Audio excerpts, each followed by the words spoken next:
Pascal. You are now rocking with that dude Pascal. We be going wild, Haitian in the building, so original. Got the haters catching feelings. Get your hands up to the ceiling and keep them held high. Cause St. Louis isn't ready. Forget about it, goodbye. Hold on, we just saying hi. Five somebody, rise up. Weekdays, catch us live. Somebody, let's go. Good morning. Good afternoon and good evening, everybody. Welcome to the Pascal Show. Hope you guys are all doing well out there. Hope this show finds you in good spirits, as it should. Hopefully you are finding yourself on the right side of the bed, on the good side of the bed. I know now if I say on the right side of the bed, people sit there and go, does that mean something political? No, it doesn't mean anything like that at all. It just means I hope you're waking up on the good side of the doggone bed. Anyway, guys, we have got to get into day 3. I didn't know that there was going to be 3 days. Shoot. I thought there was only going to be one day. And now we are going into day number trace 3. Okay? We back at it again, guys. Back at it again. Now, as you guys can see, they haven't walked in yet, but they will be coming in here very, very soon.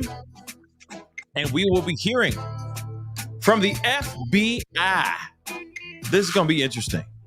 All right. So we got some things we got to talk about. We got some things we got to get into.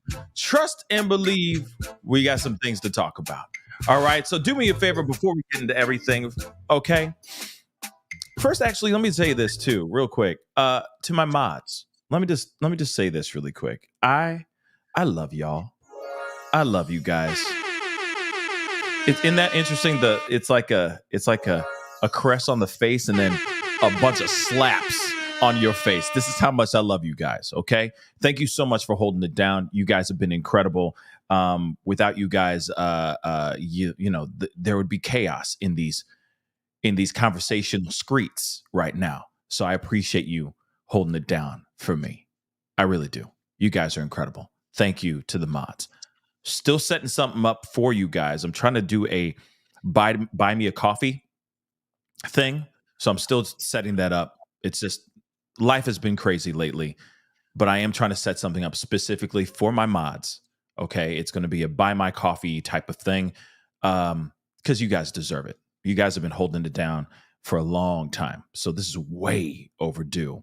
Anyway, let's get into this. Real quick, please do me a favor. Hit that like button down below. Crush it. Make it do what it do. Hit that reaction button if you're watching on other platforms like Facebook and whatnot. Please be sure to hit that reaction button, okay? We love you over here too, all right? And of course, do not forget to hit that subscribe button. Crush that subscribe button on my main channel. Please and thank you, okay? We'll talk about the secondary channel in a second.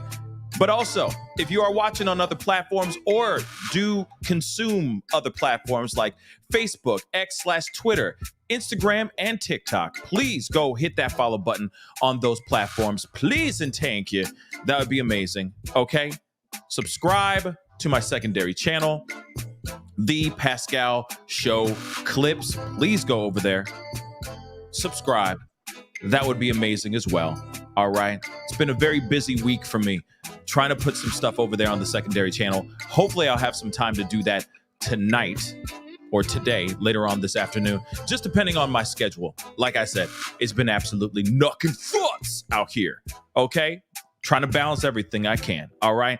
So please do me a favor. Go over there, subscribe to the secondary channel, subscribe to this main channel, hit that join button down below, become a member, become a part of this family. Please and thank you.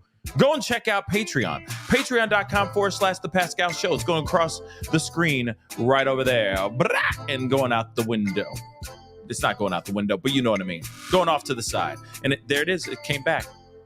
See what I'm saying? Go check that out. Join, support, become a member. All right, guys. We got to get into this. Oh, my gosh.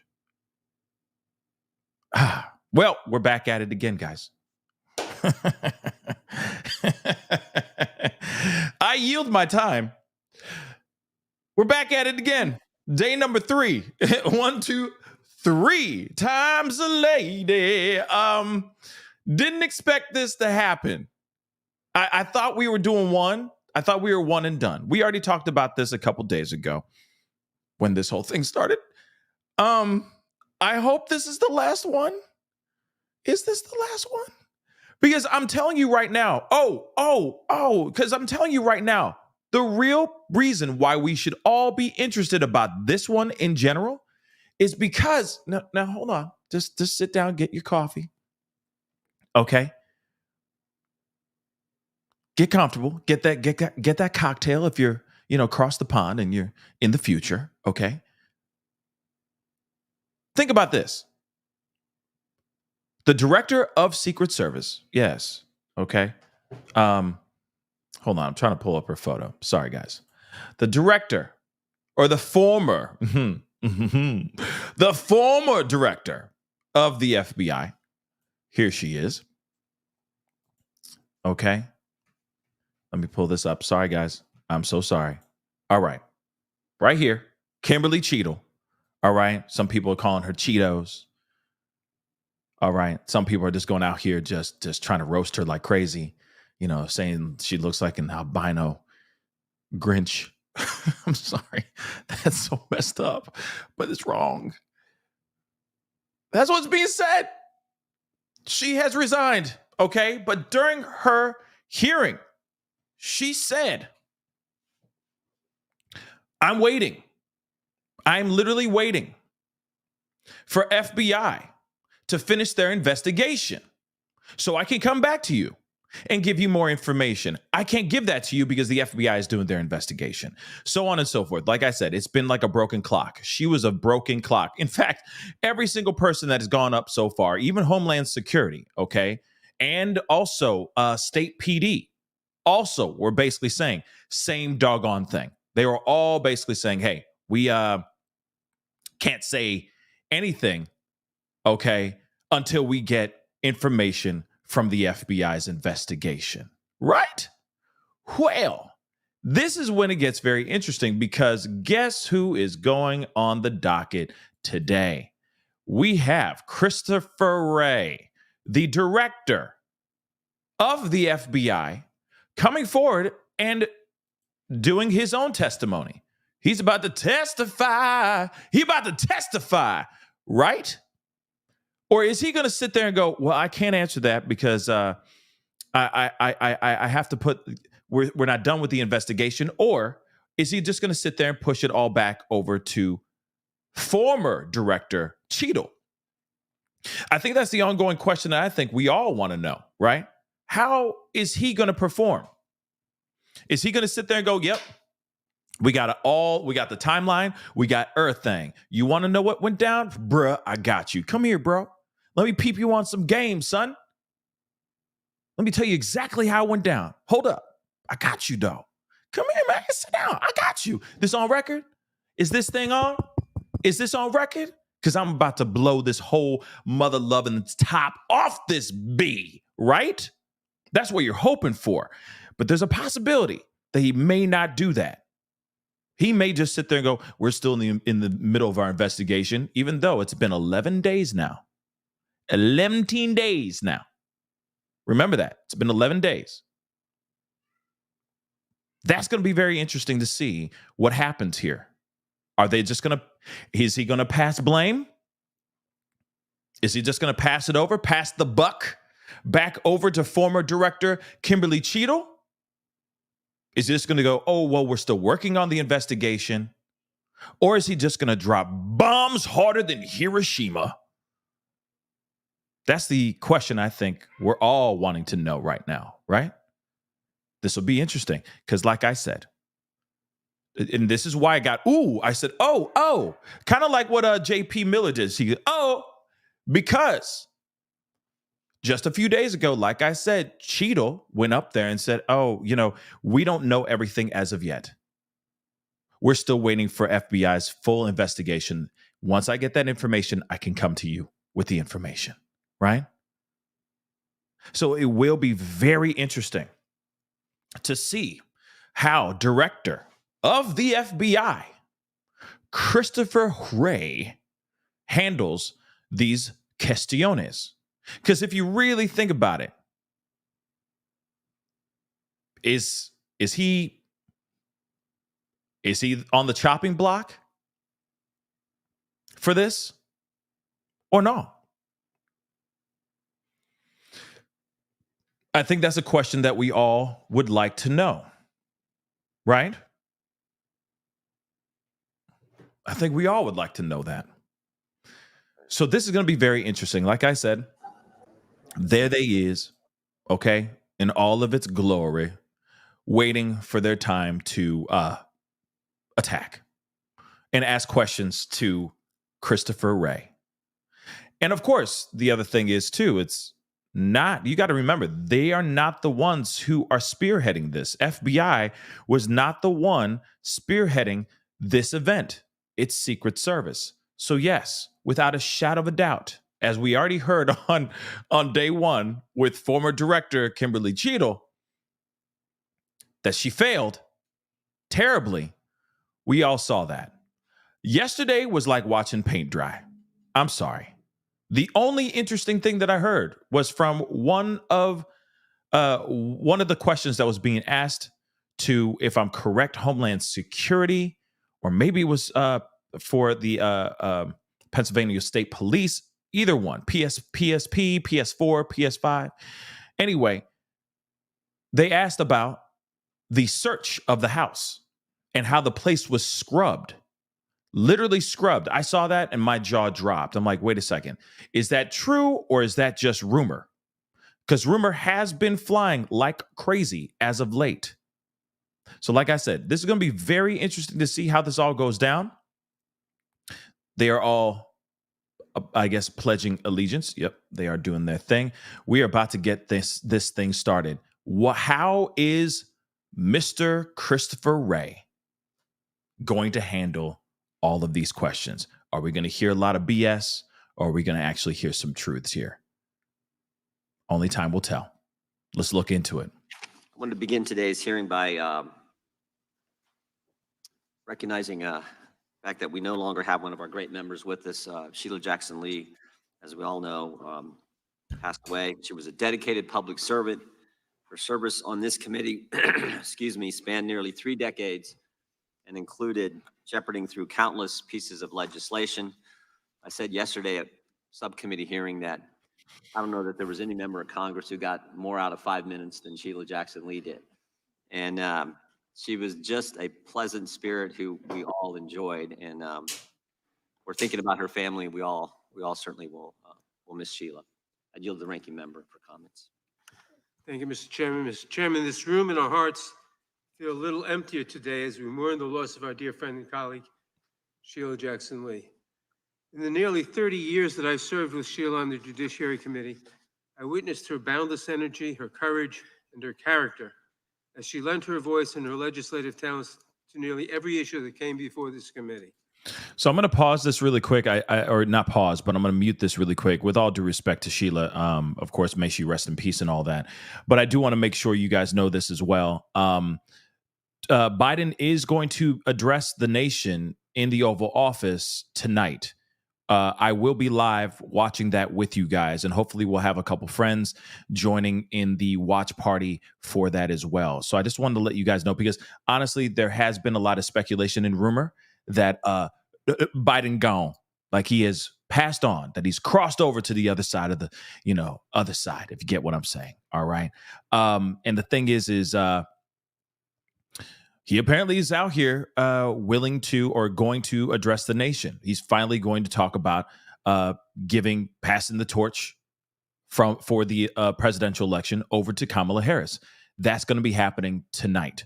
Allegedly, that's around 6:30. I think it's 6:30 Central Standard Time. Okay, so that's 7:30 Eastern Standard Time. I just wanted to let you guys know about all that stuff. Again, if I got to go use the restroom, I'm going to go use the restroom. If I got to go grab something to eat, I'm going to go grab that food and come back in here. But we're going to be in and out as we are usually in these with these hearings. These are long hearings, and so when you got to go, you got to go.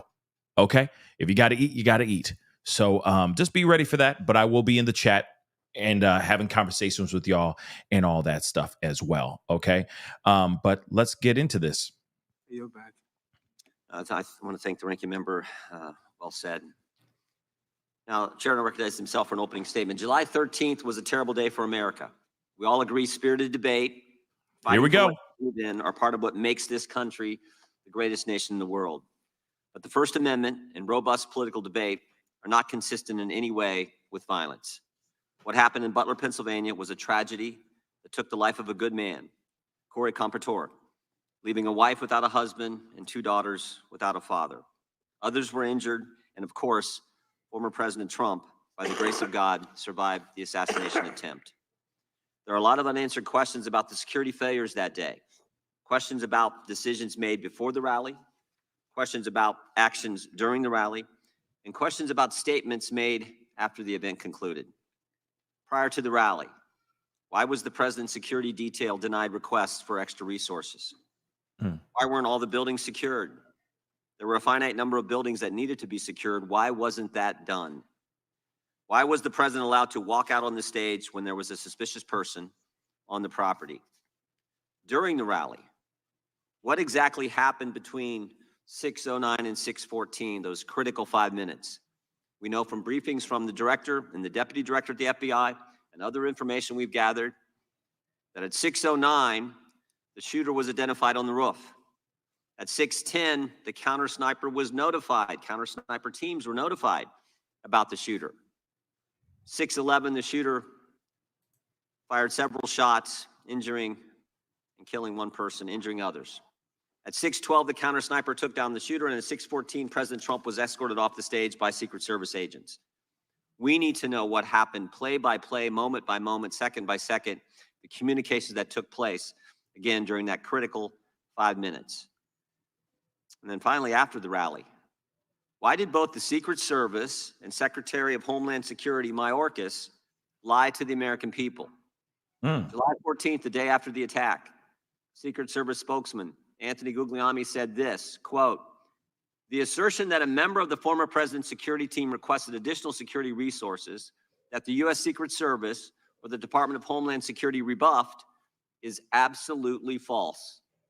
The next day, Secretary Mayorkas said, "That is an unequivocally false assertion. We had not received any requests for additional security measures that were rebuffed."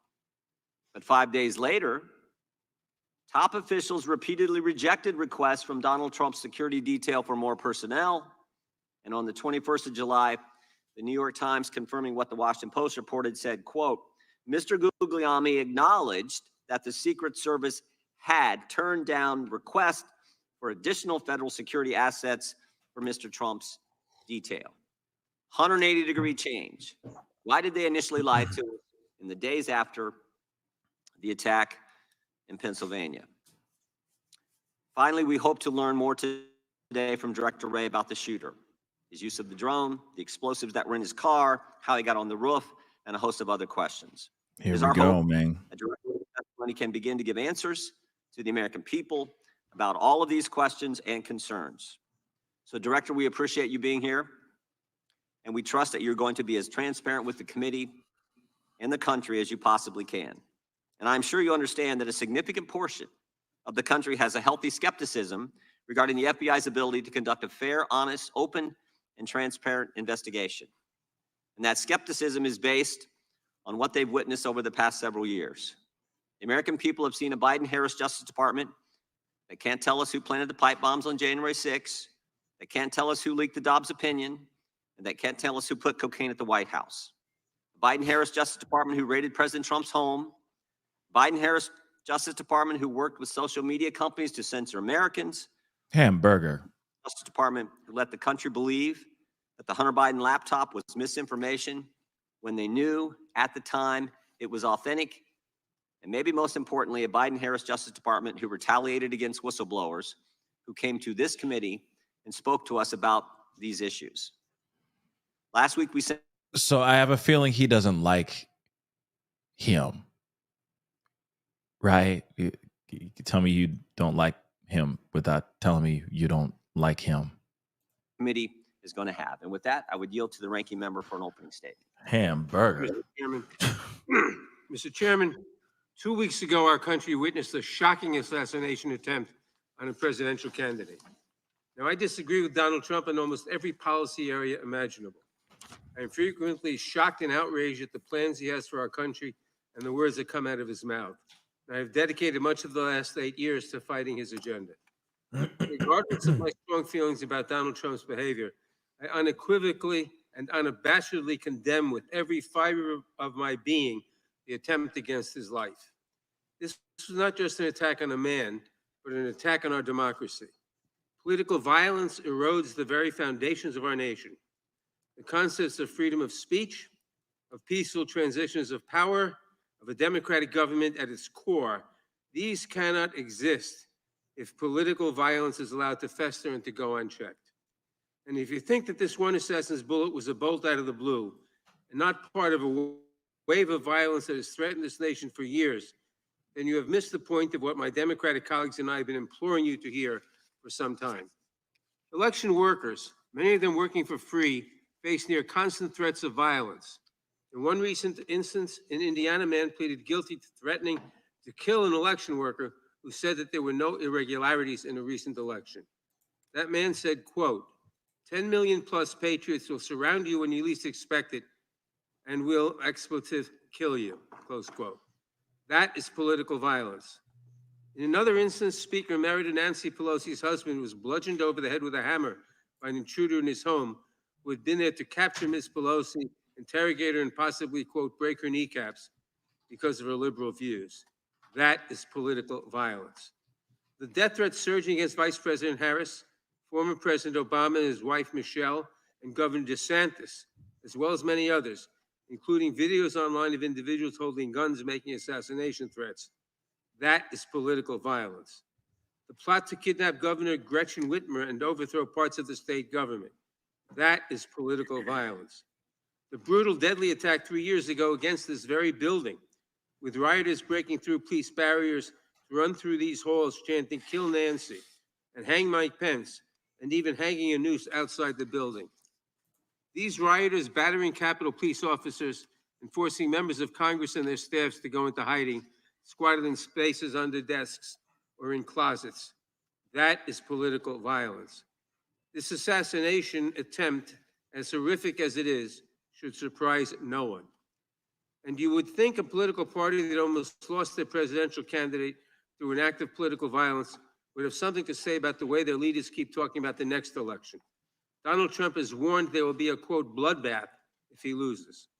Republican Ohio State Senator George Lang said just last week at a rally for J.D. Vance that he is, quote, afraid that civil war might be necessary if Republicans lose the November election. I saw that too. That's crazy. Think tank and Project 2025 leader, the Heritage Foundation, Kevin Roberts, said on Stephen Bannon's podcast, quote, "We are in the process of the second American Revolution, which will remain bloodless if the left allows it to be," close quote. Republican former Alaska Governor Sarah Palin said in August of last year of Trump's indictments, "Do you want us to be in civil war? Because that's what's going to happen. We're not going to keep putting up with this. We do need to rise up and take our country back," close quote. I could go on, but it's more and more of the same. And I hear nothing from the other side of the aisle in this room about these statements. Do you support a bloodbath if you don't get the election outcome you want? Do you justify violence if the left does not agree with you? And what exactly has preoccupied this Republican majority while their allies threaten violence to their political enemies, real and imagined? We have chased down baseless conspiracy theories designed solely to influence the 2024 election in favor of Donald Trump. We have spent millions of dollars and thousands of hours of staff time in more than 100 transcribed interviews, chasing false accusations against President Biden, supporting an impeachment effort that seemed designed to fail, and hunting for a smoking gun that simply does not exist. And instead of admitting that these investigations found no corruption, coercion, or unethical behavior by the Biden administration, Republicans chose to just dig deeper and spend more money. Imagine what could have happened if we had spent these thousands of hours of staff time and those millions of taxpayer dollars addressing even one aspect of the political violence that now threatens our country.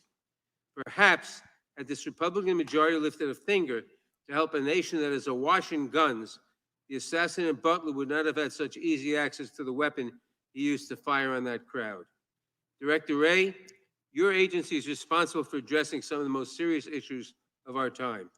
The Bureau fights gun violence, which claims the lives of 40,000 Americans every year. It protects election security from growing threats from malign foreign actors who are working tirelessly to influence our elections. It protects against domestic terrorists and violent extremists who have been a growing threat in recent years and have carried out horrific mass shootings and deadly events around the country, and so much more.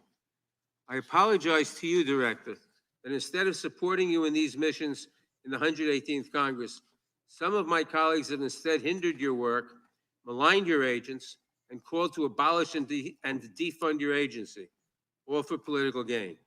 It is despicable, especially from the party that claims to, quote, back the blue. And I know that you and your many agents and employees have paid the price for these baseless attacks. I know you have faced a barrage of threats, distrust, and vitriol from the public as a result of these wild, politically driven conspiracies. I know it has become even more dangerous and difficult for you to come to work each day. I may not agree with you on everything, but I sincerely thank you and every employee in your agency who continues to protect our country. The FBI is vital to keeping America safe, and I pray that today we can focus on the real, substantive work of the agency. It is the least we owe our country in these times. I yield back. Gentleman yields back. Without objection, all other opening statements will be included in the record. We will now introduce today's witness. The Honorable Christopher Wray has been the director of the FBI since 2017. He previously served as the Assistant Attorney General for the Criminal Division of the Department of Justice, the Principal Associate Deputy Attorney General, and Associate Deputy Attorney General, and as Assistant U.S. Attorney for the Northern District of Georgia. Again, Director Wray, you've been here many times. We appreciate you being here today. Look forward to your testimony and answering our questions. We will begin by swearing you in. Would you please rise and raise your right hand? Do you swear or affirm? As he's getting sworn in, hold on real quick. Let me grab these super chats really quick. Melly, thank you so much. We love you, Pascal and Famburger fam. Yes, we love you guys back all day long. Thank you guys so much for holding it down. And Tired as a Mother. Pascal, what if FBI says they need to ask SS, Secret Service? If they do that, that would be insane. Then this would be a wash of a hearing, just so you guys know. It would be a waste of bloody time. Okay, so let's see what's going on here. Ranking Member Nadler, members of the committee, He's making his statement. By offering my condolences on the passing of Representative Jackson Lee, who served the people of Texas in this body and on this committee for so long. Thank you all for your support of our efforts to protect the American people and uphold the Constitution. I am proud to be here today representing the 38,000 special agents, intelligence analysts, and professional staff who make up the FBI, men and women who every day work relentlessly to counter the most complex threat environment I've seen in my tenure as FBI director, maybe in my entire career in law enforcement. Before I go any further, I also want to acknowledge and offer my deepest condolences to the victims of the horrific assassination attempt in Butler County. To the friends and family of Corey Comparator, who by all accounts lost his life protecting others from danger. To the other victims, 2 of whom were critically wounded. And of course, to President Trump, former President Trump and his family. As I've said from the beginning, the attempted assassination of the former president was an attack on our democracy and our democratic process, and we will not and do not tolerate political violence of any kind, especially a despicable account of this magnitude. And I want to assure you and the American people that the men and women of the FBI will continue to work tirelessly to get to the bottom of what happened. We are bringing all the resources of the FBI to bear, both criminal and national security. Now, there's a whole lot of work underway and still a lot of work to do, and our understanding of what happened and why will continue to evolve, but we're going to leave no stone unturned. The shooter may be deceased, but the FBI's investigation is very much ongoing. To that point, I also want to acknowledge that I recognize both the congressional and the public interest in this case and the importance of this investigation to the American people. And I understand there are a lot of open questions. So while the investigation is very much ongoing and our assessments of the shooter and his actions continue to evolve, my hope here today is to do my best to provide you with all the information I can, given where we are at this point. I have been saying for some time now that we are living in an elevated threat environment. And tragically, the Butler County assassination attempt is another example, a particularly heinous and very public one, of what I've been talking about. But it also reinforces our need at the FBI and our ongoing commitment to stay focused on the threats, on the mission, and on the people we do the work with and the people we do the work for. Every day, all across this country and indeed around the world, the men and women of the FBI are doing just that, working around the clock to counter the threats we face. Just in the last year, for example, in California, the FBI and our partners targeted an organized crime syndicate responsible for trafficking fentanyl, meth, and cocaine all across North America. We charged the Mexican-based suppliers who brought the drugs into the United States, a network of Canada-based truck drivers who delivered the drugs, and the distributors in the United States who spread the poison into our communities. Staying on threats emanating from the border, I have warned for some time now about the threat that foreign terrorists may seek to exploit our southwest border or some other port of entry to advance a plot against Americans. Just last month, for instance, the Bureau and our Joint Terrorism Task Forces worked with ICE in multiple cities across the country as several individuals with suspected international terrorist ties were arrested using ICE's immigration authorities. Leading up to those arrests, hundreds of FBI employees dedicated countless hours to understand the threat and identify additional individuals of concern. Now, the physical security of the border is, of course, not in the FBI's lane, but as the threat has escalated, we're working with our partners in law enforcement and the intelligence community to find and stop foreign terrorists who would harm Americans and our interests. As concerning as the known or suspected terrorists encountered at the border are, perhaps even more concerning are those we do not yet know about because they provided fake documents or because we didn't have information connecting them to terrorism at the time they arrived in the United States. Staying ahead of today's threats demands that we work together. And for the FBI, that means doubling down on our partnerships, especially with state and local law enforcement. Whether it's working through our hundreds of joint terrorism task forces, to build out source networks to identify those who slip through the cracks, or targeting the worst of the worst responsible for the violence that still plagues far too many communities through our Safe Streets task forces, or taking the fight to the cartels responsible for trafficking the dangerous drugs like fentanyl, pouring into our country and claiming countless American lives.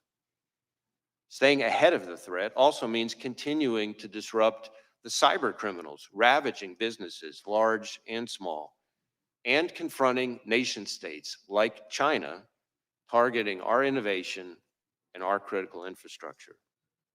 At the Bureau, we're proud to work side by side with our brothers and sisters in federal, state, and local law enforcement, our partners in the intelligence community, and others around the world to fulfill our commitment to keep Americans safe. Now, on Friday, the FBI will celebrate its 116th anniversary. 116 years of protecting the American people and upholding the Constitution. 116 years of working with our partners to safeguard the communities we serve. 116 years of innovating to stay ahead of the complex, evolving, and very real threats out there. I am proud of the legacy the men and women of the FBI have built and all they have accomplished for the American people. So, if I may, as we approach this week's anniversary, I would just like to say to all those who are part of the FBI family, from our current employees to our formers and to our partners across law enforcement and the intelligence community, thank you. Thank you for dedicating your lives to this country and to its people. It is both humbling and an honor to serve alongside you, and I look forward to the work we're going to continue to do together. And with that, thank you again for having me, and I look forward to our discussion. Thank you, Director Ray. Excuse me. We'll now proceed under the 5-minute rule. The gentleman from North Carolina is recognized for 5 minutes. Thank you, Mr. Chairman. Director Ray, I'm way down here. And I appreciate the chairman giving me this because I've got to leave. But let me ask this question. Why doesn't the FBI disclose to the American people all of the investigative detail and evidence that you are gathering as it is gathered? Well, we have tried to be transparent with both Congress and the American people as we're going along in the investigation, frankly, unusually so for an ongoing investigation, given the sheer nature of it. We have provided a lot of information. I expect to continue to provide information. I expect to be able to provide some additional information here today in response to your questions and your colleagues. But part of the issue is that, as like in any investigation, as we proceed, facts evolve. Our understanding of what somebody said turns out to have more context that we didn't have before. We have additional leads out there. So part of our goal is not just to respect the ongoing investigation process, but also to make sure that we don't prematurely provide information that then 2 days later turns out to be different than what we told people, because that's very much, kind of a natural part of any investigation. So did Crooks fire 8 shots? We have recovered 8 cartridges on the roof. Why was Crooks allowed to get off 8 shots? Well, that I think is something we're still digging into. Again, maybe this is a good place for me to make clear the different investigations that are going on. So, because certainly I understand. Well, and given that I've only got 3 minutes left, Okay. and I know other members, I'm really interested because I appreciate your invitation. You said you're prepared to disclose things as questions are asked. So I don't want to waste time. I just want to get to the questions that might, and as many members as can, ask questions that you'll answer. I actually think I'd be glad for you to go on soliloquy, frankly, and tell us what you know. I think the American people want to know. Why was President Trump not kept off the stage? We don't know the answer to that, but I want to be clear, and this is important because I think it goes to questions that I can and cannot answer. Our investigation, the FBI's mandate, is focused on the shooter and all things related to his attack. Now, obviously, I understand very much the intense interest and focus on the Secret Service's performance, actions, decision-making, et cetera. There are 2 separate after-action reviews, the DHS Inspector General and the outside independent panel that's been convened that are focused on that. Now, our Everybody investigation understands will that. Everybody obviously understands that, overlap Director with Ray. that. Here's the Yeah. problem. We're out 13 days, and you say we've been disclosing. We had the director, the colonel from the Pennsylvania State Police in front of Homeland yesterday. He was quite candid. He disclosed to us that Butler Emergency Services Unit personnel were posted into the windows on the 2nd floor of the AGR building, that they left there to go pursue the person that they spotted, Crooks, that they texted a photo of Crooks to the PSP representative in the command center. That information was relayed to the United States Secret Service. They asked that it be texted to someone else. That was many minutes before President Trump took the stand. What we don't know is why were they not keeping him off the stand? And to the extent, I know we always hear when there's a criminal investigation, you got to wait for that to develop. But do you have any reason do you have any other target of your criminal investigation other than Crooks, who's dead? We are investigating the shooter both to determine his motive and his preparations and activities before the shooting, but also to make sure whether or not there are any co-conspirators, accomplices. At this point, have you developed any evidence to so suggest that there are any accomplices or cooperators or assisters? Not at this time, but again, the investigation's ongoing. So here's the thing. While we wait, maybe for months, and I hate to say this, I'm not trying to take a pot shot, but the country went for years with the understanding that the Hunter Biden laptop was Russian disinformation as offered by respected former intel officials. And the whole time the FBI had the laptop and then let that happen in public until finally offering testimony in a case. To the degree we wait to hear as a country and as a Congress what has happened in this event, because the FBI is conducting an investigation, it provides quarter for the U.S. Secret Service not perhaps to reckon with the problems that are obvious to everyone. So let's get a couple in while I've got 13 more seconds. One more question, perhaps. Senator Grassley says that the records of the day show that there was a counter unmanned aerial surveillance operator on site. Was there? And why did that person not prevent crooks from being able to use a drone? So again, questions about the Secret Service's performance are better directed to those other reviews. What I can Here tell we you when go. it comes to drones is that Crooks himself had a drone, and I'm prepared to answer questions here today about the shooter and his use of the drone, for example. My time's expired. Gentleman yields back to ranking members recognized for 5 minutes. Thank you, Mr. Chairman. As I said in my opening statement, political violence is a scourge and entirely unacceptable, no matter the source or the target. Last October, far-right conspiracy theorists broke into Nancy Pelosi's home and bludgeoned her husband. Prominent Republicans mocked the attack and promoted conspiracy theories about it. Last August, an armed Utah man who threatened to kill President Biden was killed as FBI agents attempted to serve a warrant on him hours before President Biden landed in his state. Some on the right claimed that the man was simply a, quote, Second Amendment enthusiast. In recent weeks and months, those on the right have repeatedly called for, quote, civil war, with an Ohio State senator saying that if Republicans lose the election, quote, it's going to take a civil war to save the country, and it will be saved. The president of the Heritage Foundation likewise said that, quote, we are in the process of the Second American Revolution, which will remain bloodless if the left allows it to be, close quote. Director Wray, it's obviously important that we respect First Amendment protections, but there is clearly a point at which some violent rhetoric crosses over into threats of violence or leads to actual violence. Could you describe how the FBI looks at this relationship between rhetoric and action and what you are seeing around the country? So I appreciate the question, and this is an issue that I've been talking about for some time. In our view, there is a right way and a wrong way under the First Amendment to express your views, no matter how passionate or even angry you are.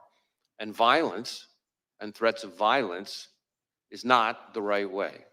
And we don't care what you're upset about or who you're upset with.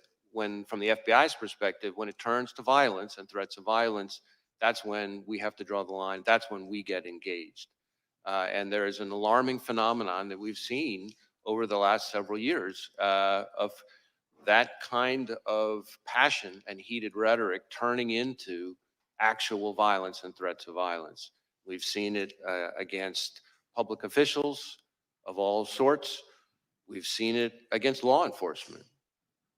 The number of officers shot and killed in the line of duty in this country is frankly outrageous and alarming.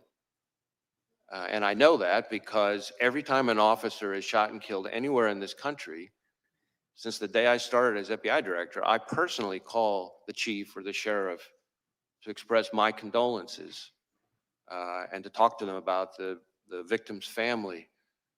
And the number of those shootings that are ambush related, meaning somebody is targeting law enforcement because they're law enforcement, is particularly alarming. I have made around 400 of those phone calls. It's almost every 5 days that a law enforcement officer is killed in the line of duty. And that is an example of the kind of ways in which passions and heated rhetoric can bubble over into violence. Thank you. Members of Congress, their families, and their staffs have witnessed an alarming rise in threats against them.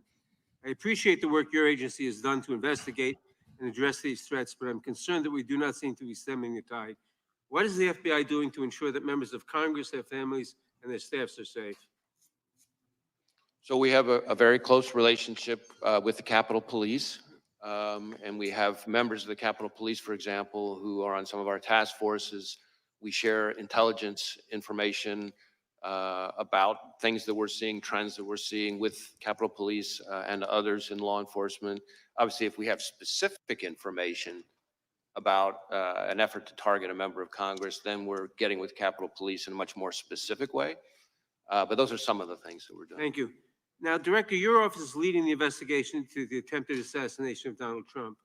Republicans in Congress, including members of this committee, have repeatedly called for defunding the FBI.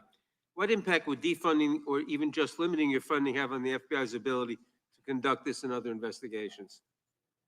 So I understand that there are heated views, opinions about us, just like there are about every institution in today's America. But cutting our funding is incredibly short-sighted, and the people it really hurts are state and local law enforcement and the American people we're all sworn to protect.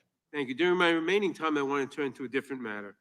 In recent days, Republican members of Congress have attacked presumptive Democratic presidential nominee Kamala Harris as a, quote, DEI candidate, which presumably is code for women and person of color. It's not a new theme for them. In May, Chairman Jordan wrote to you claiming that because of DEI initiatives, the FBI is no longer hiring, quote, the best and brightest candidates to fill the position of special agent. With my remaining time, Director Ray, can you please answer the following questions? Is it true that hiring women and people of color means that FBI is no longer hiring the best and the brightest to serve as law enforcement officers? Is there any evidence that women and people of color are less effective in law enforcement roles? And what message does it send to prospective applicants when the leaders demean them and make judgments about them based solely on the race or gender? Witness may respond. So any notion that we have lowered our standards, our hiring standards, is just not accurate. In fact, our standards are as competitive and selective as ever. We have tens of thousands of people applying, and our selection rate is about 3.1%, which is more selective than just about any university in the country. And most of our applicants, I think something like 50% of them are coming from military or law enforcement backgrounds. About 50% of them also have advanced degrees. The average age is around 31, which means they're bringing a wealth of personal and professional experience when they arrive. And to suggest that those people, because of efforts related to diversity or anything like that, are less qualified, frankly, is not at all consistent with what I see, having visited all of our field offices and seen these young people in action. And I think is an insult to those hardworking men and women who've signed up to dedicate their lives for this country. Thank you, Director. I yield back. Gentleman yields back. Director, let me go back to where Mr. Bishop was. Tell me about the drone. You act like you wanted to fill us in on that. Fill us in. So we have recovered a drone that the shooter appears to have used. It's being exploited and analyzed by the FBI lab. The drone was recovered in his vehicle. So at the time of the shooting, the drone was in his vehicle with the controller. In addition, our investigation has uncovered. Do you know what time of day he flew it, and if he flew it on the day of the shot? Yeah. Oh, I'm sorry. Go ahead. So in addition, it appears that around 3:50 p.m., 4 o'clock in that window on the day of the shooting, that the shooter was flying the drone around the area 2 for hours. about 11 minutes. I want to be clear, but when I say the area, not over the stage and that part of the area itself, but I would say about 200 yards, give or take, away from that. We think, but we do not know. So again, this is one of these things that's qualified because of our ongoing review, that he was live streaming, viewing the footage from that, again, about 11 minutes in around the 3:50, 4 o'clock p.m. range. 2 hours before, he's flying a drone in the vicinity of the route. About 200 yards away, yes. 200 yards. Okay, that's important information. What about the bombs that we've heard about in the shooter's car? So again, the FBI lab is exploiting those explosive devices. Yep. We've recovered 3 devices, 2 in his vehicle and 1 back in his residence. Are these what you would call, your experts would call, sophisticated operations, or this? I don't know. That's what I've been told by people who have some understanding of this area. Yeah, I think it's. We've seen more sophisticated and less. I would say these are relatively, again, keyword relatively, crude devices themselves, but they did have the ability to be detonated remotely. And so to that point, in addition to the 2 devices that we recovered out of his vehicle, there were receivers for those two explosive devices Okay. with the devices. And then on the shooter himself, when he was killed by law enforcement, he had a transmitter with him. Now, I do want to add one important point here, is at the moment, it looks to us, again, ongoing review, and I can't say that too many times. At a moment, it looks like because of the on-off position on the receivers, that if he had tried to detonate those devices from the roof, it would not have worked. Okay. But that doesn't mean the explosives weren't dangerous. And I'm sure we're going to get into all these subjects a little bit later as well. Tell us what you can about the encrypted platforms we've heard about. So one of the things that we're drilling into hard with the shooter in an effort to try to learn more about his state of mind, his motive, his ideology, his context, everything else, is to look at all of his devices, any social media accounts he had, et cetera. And one of the things we've learned in finally getting into his phone, which was also a significant technical challenge from an encryption perspective, but in addition, once we got on the phone, it turned out he was using some encrypted messaging application. And again, the same question relative to the bombs. Was this pretty sophisticated, or is this is the kind of the norm you see with folks like, similar situation? How would you describe on this subject, I would say this has unfortunately now become very commonplace, and it's a real challenge for not just the FBI, but state and local law enforcement all over the Tell me exactly the scope of, does the scope of your investigation include what I call that critical 5 minutes from when the 6:09, when this is based, I think, on information you've given to Congress, 6:09 when the shooter's identified on the roof, and 6:14 when President Trump is ultimately escorted off, and all that happens, the shots that take place in between there. Do you have access to the communications that were going on at the time in that critical 5 minutes? So our investigation, when you say scope, our investigation includes that time frame, although focused again on the shooter himself and his day. Now, as part of that, he's obviously involved in that time frame. Correct. And as part of that, as part of our focus, our investigation of the shooter and the attack, of course, we are interviewing law enforcement from the scene, because those are some of the most significant witnesses, and we're obviously getting access to their materials and that kind of thing. And the Secret Service has been fully cooperative. You have access to the communications that exist there. That exact question, as I sit here at the moment, I don't know the exact answer to that question, but I know that Secret Service has been cooperative with us. The Congress would like access to those communications as well. I mean, not just that 5 minutes, although I think that's the critical time frame. There's lots of communications we'd love to have access as well. I see my time is up, and they have called votes on the floor. I think there are about 6 minutes left in votes. So committee will stand in recess until approximately 10 minutes after votes conclude on the House floor. Interesting.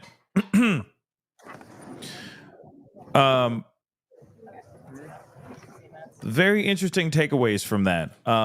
This is hold on, let me move some stuff here real quick. Hold on and mute this. So they got a short break. I'm wondering what the votes are for. I'm wondering what the votes are. It must be something going on in house right now as we speak.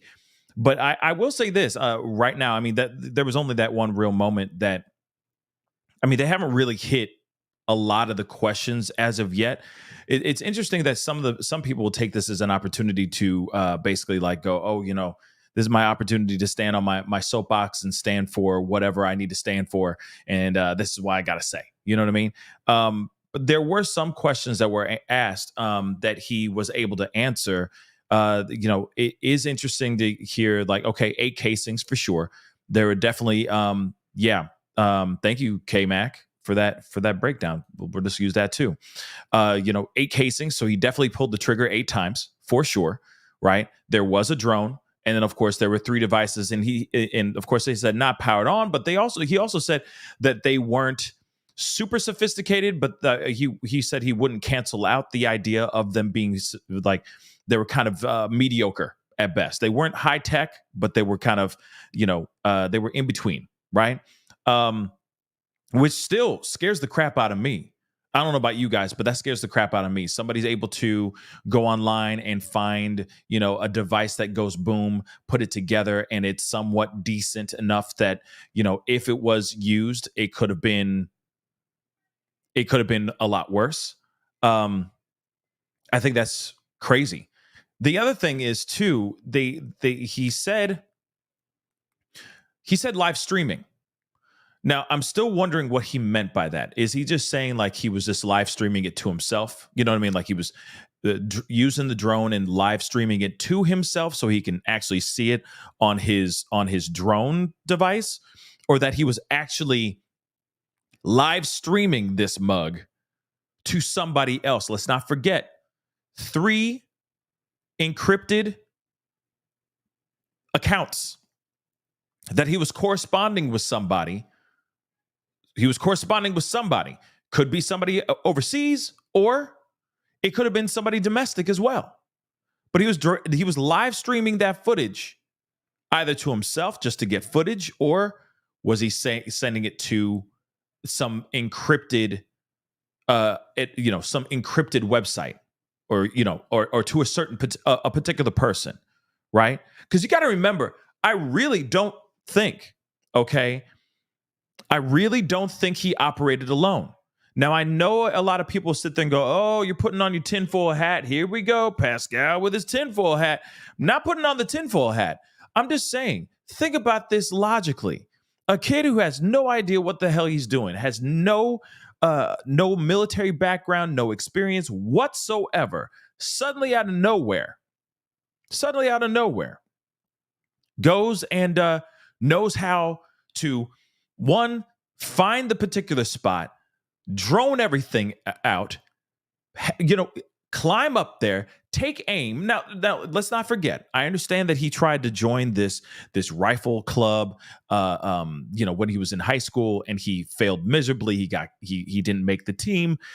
So of course, if anybody, it's like anybody who's trying to try out for the track team, right? They're going to sit there, and if they don't do well the first time, and they really want to run track, what are they going to do? They're going to take they're going to take the summer, right? And take that over, as soon as they get kicked out, they're going to take that time to train, get better.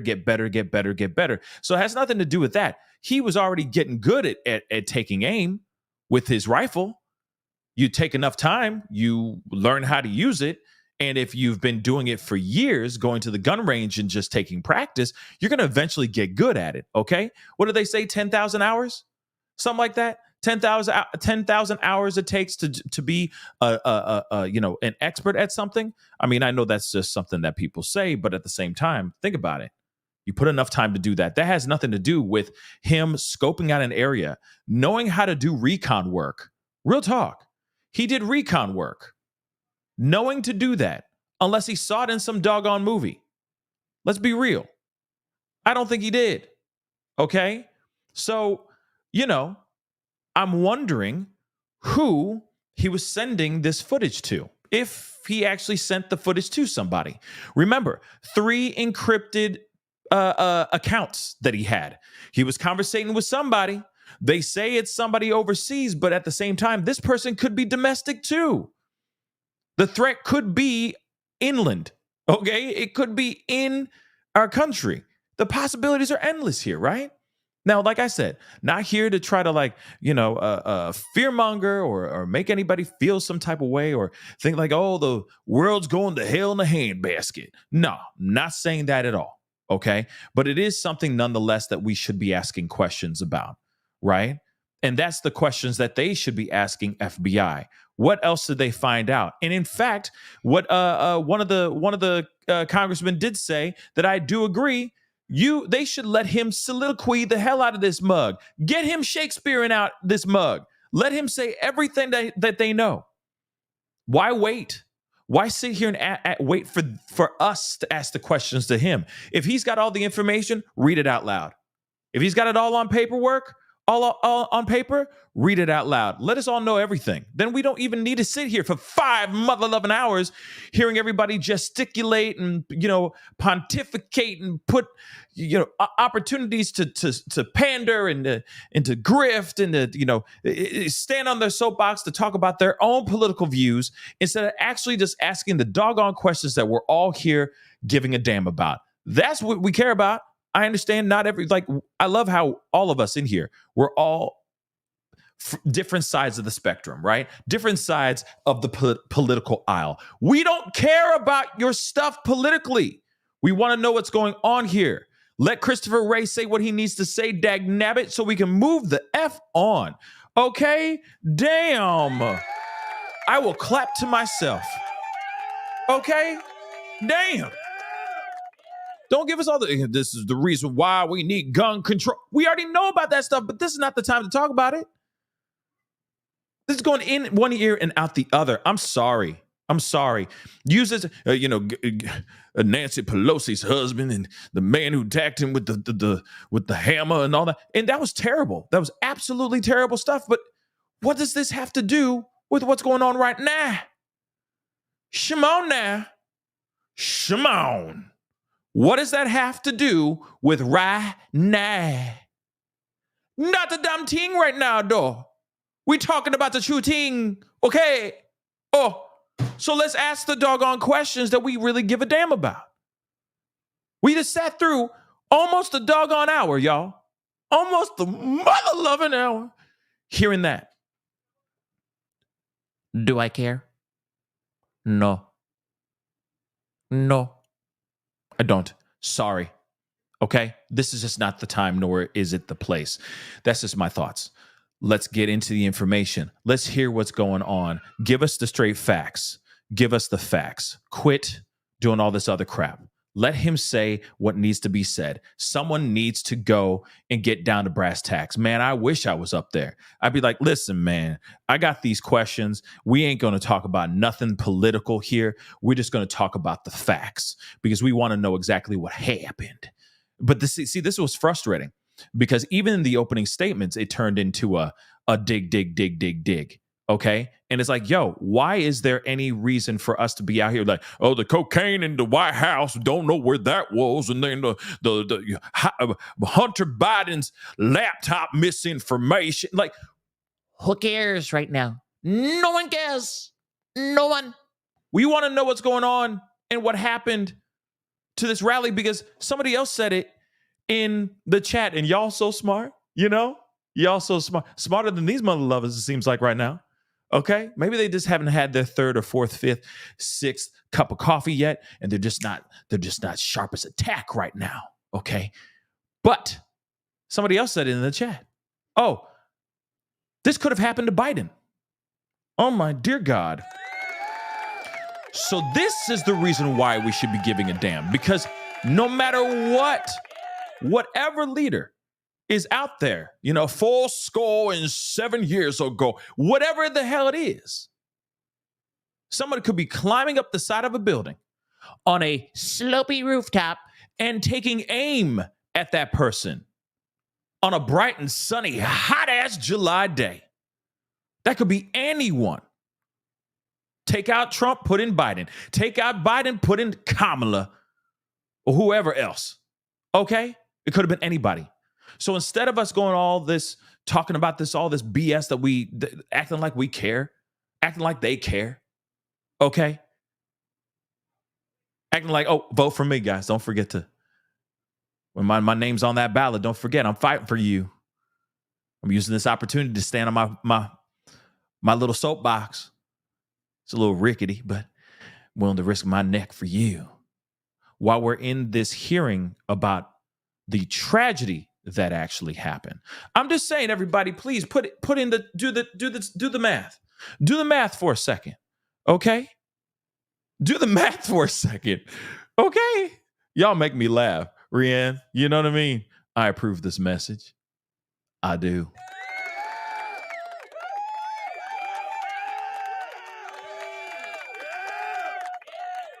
America. Anyway, like I said, we need common sense in that room. We've been needing common sense in this room for the last 2 days. The last 2 days. We're in the third day now. So I'm like, hey, why aren't we?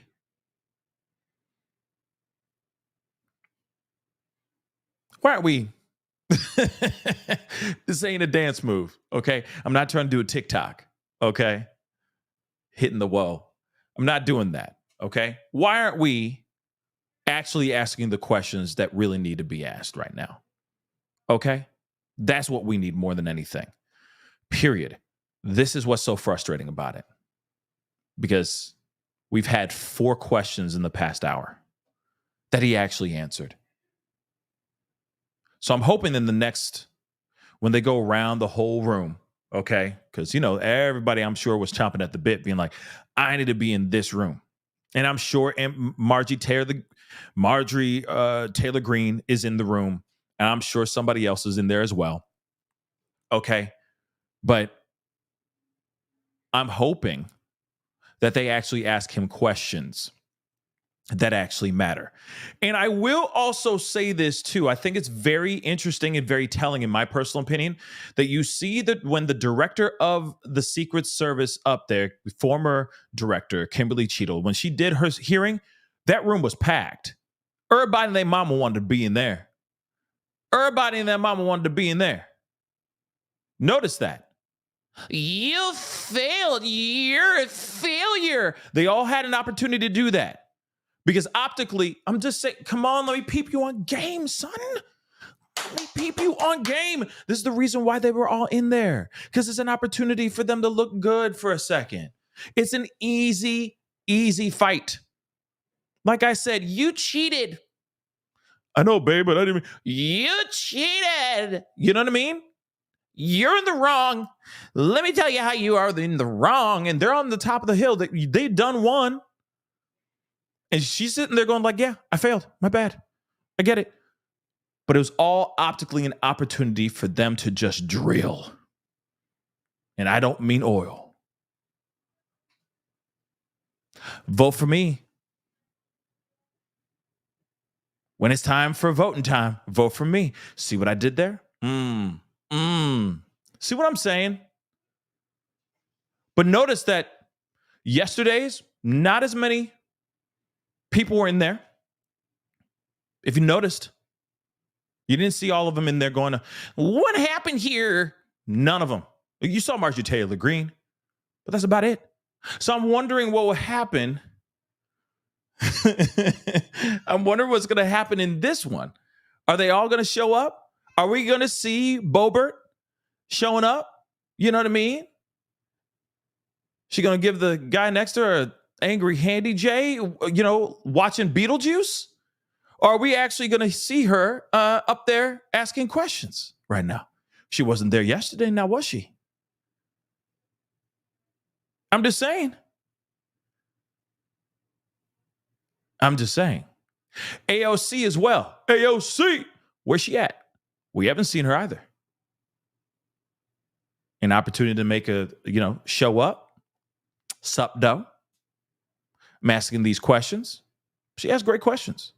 But then the next day, nothing. Then today, are they going to be here again? Are they? Or no? Something to think about, guys. It's just very interesting. Like I said, I know some of y'all won't like that. Some of you guys might not agree with my thoughts on this, but at the same time, a lot of these people are using the opportunity to get out here optically and go, see, I'm willing to fight for you. Just so you know. So don't forget to vote for me when the time comes. See? Now, I think, at least I believe, and she did. With all due respect, AOC did do a good job. I'm just cracking jokes on all this. But what I'm trying to say is, all right, where are they now? Marjorie Taylor Greene showed up yesterday, which I was impressed. I was surprised about that, right? She still showed up and was like, yo, that, okay. But right now, okay, I do believe, like, I said it yesterday at the end of the show. Is this just for the theater for us? Is this theater of the mind just for all of us? So that we as American people don't fly off the handle, losing our minds, wondering what actually happened here, who did this, who's the bad guy, so on and so forth. Are we really going to get some real answers here? Or is this all just for show? One thing I will say is that I do believe that Christopher Wray has a lot of information. And if they just let him talk, or if they just ask the questions, I was about to curse, and I know we got kids in the room. If they would just ask him the right bloody questions, maybe we can get some more facts here and more insight of what's going on here.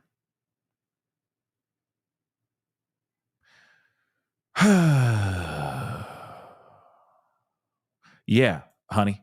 You know what I mean? Yeah, honey. Just let the man cook. Okay? Just let him cook. Let him say what he needs to say and just say, this is what we do know. This is what we don't know. You know, and I get it. They all need to do this whole theater of the mind type thing for us. And, you know, like I said, it's like going through TSA, right? It's like going through the security checkpoints before you get on the plane, right? You know, it's just all for our own brains, right? But they're not saying that they're back. I'm watching it right now. We are live. Look, it's live. And it still says earlier, unless there's a mistake. But let me just play this. To work tirelessly to get to the bottom of what happened. We are bringing all the resources of the FBI to bear, both criminal and national security. Now, there's a whole lot of work underway and still a lot of work to do. And our understanding of what happened and why will continue to evolve. But we're going to leave. This is what he said earlier. So this is weird. FBI's investigation is very much ongoing. I also want to acknowledge that I recognize both the congressional and the public interest in this case and the importance of this investigation to the American people. And I understand there are a lot of open questions. So while the investigation is very much ongoing and our assessments of the shooter and his actions continue to evolve, my hope here today is to do my best to provide you with all the information I can, given where we are at this point. They haven't started yet. They haven't started back up yet, guys. They really have not. So whatever you guys are watching is old. Okay. But like I said, or it's from earlier, like this. They're not going to miss this. Fox News is not going to miss this. Trust. They will cut his opening statement in half, right in the middle of it, just so that they can show what's going on. Literally, it's an empty space right now. I'm looking at another screen right now as we speak. It is they're still waiting to get things on and popping. Okay. But like I said, this is very interesting nonetheless. I would like, and I think that it will make us a lot happier, is if they would actually give us some more clarity on what has happened here, right? And also, like I said, letting him cook, let him say what he needs to say, right? In fact, these are moments when I wish they could just go, treat this like a press conference. Let him go up there, say exactly everything. Here's all the information that we do have, and I'm going to break it down for you guys right now. You know what I mean? Bullet by bullet. Here's what happened. We got this, eight shellings we got, so on and so forth. Moving on to the next thing, right? Fact by fact by fact by fact. And if it means that he's talking for 30 minutes, then he's talking for 30 minutes. Then after that, right? Then after that, they can ask the questions. And I kind of wish that they would turn to these people and say, hey, let's be real. Members of Congress and all that, can we just ask questions and maybe put in your political thoughts in the middle of those questions rather than using the whole 5 minutes to just put out your political stance on things? So we can get down to brass tacks, get to the information, and move on. It's ridiculous. Absolutely ridiculous. And yes, I agree. Ashia, thank you so much. Yes, justice for Sonia Macy, indeed. Indeed. We're going to be talking about that here very, very soon. It's just been a lot of this stuff going on that's been taking up a lot of the dockets each day. Okay. And yes, I'm watching it. Sorry, you're watching live now with President Pascal. Stop. But seriously, I'm just kidding. Vote for me. No, I'm kidding. Don't do that. Don't do that. Don't do that. Don't do that. Okay.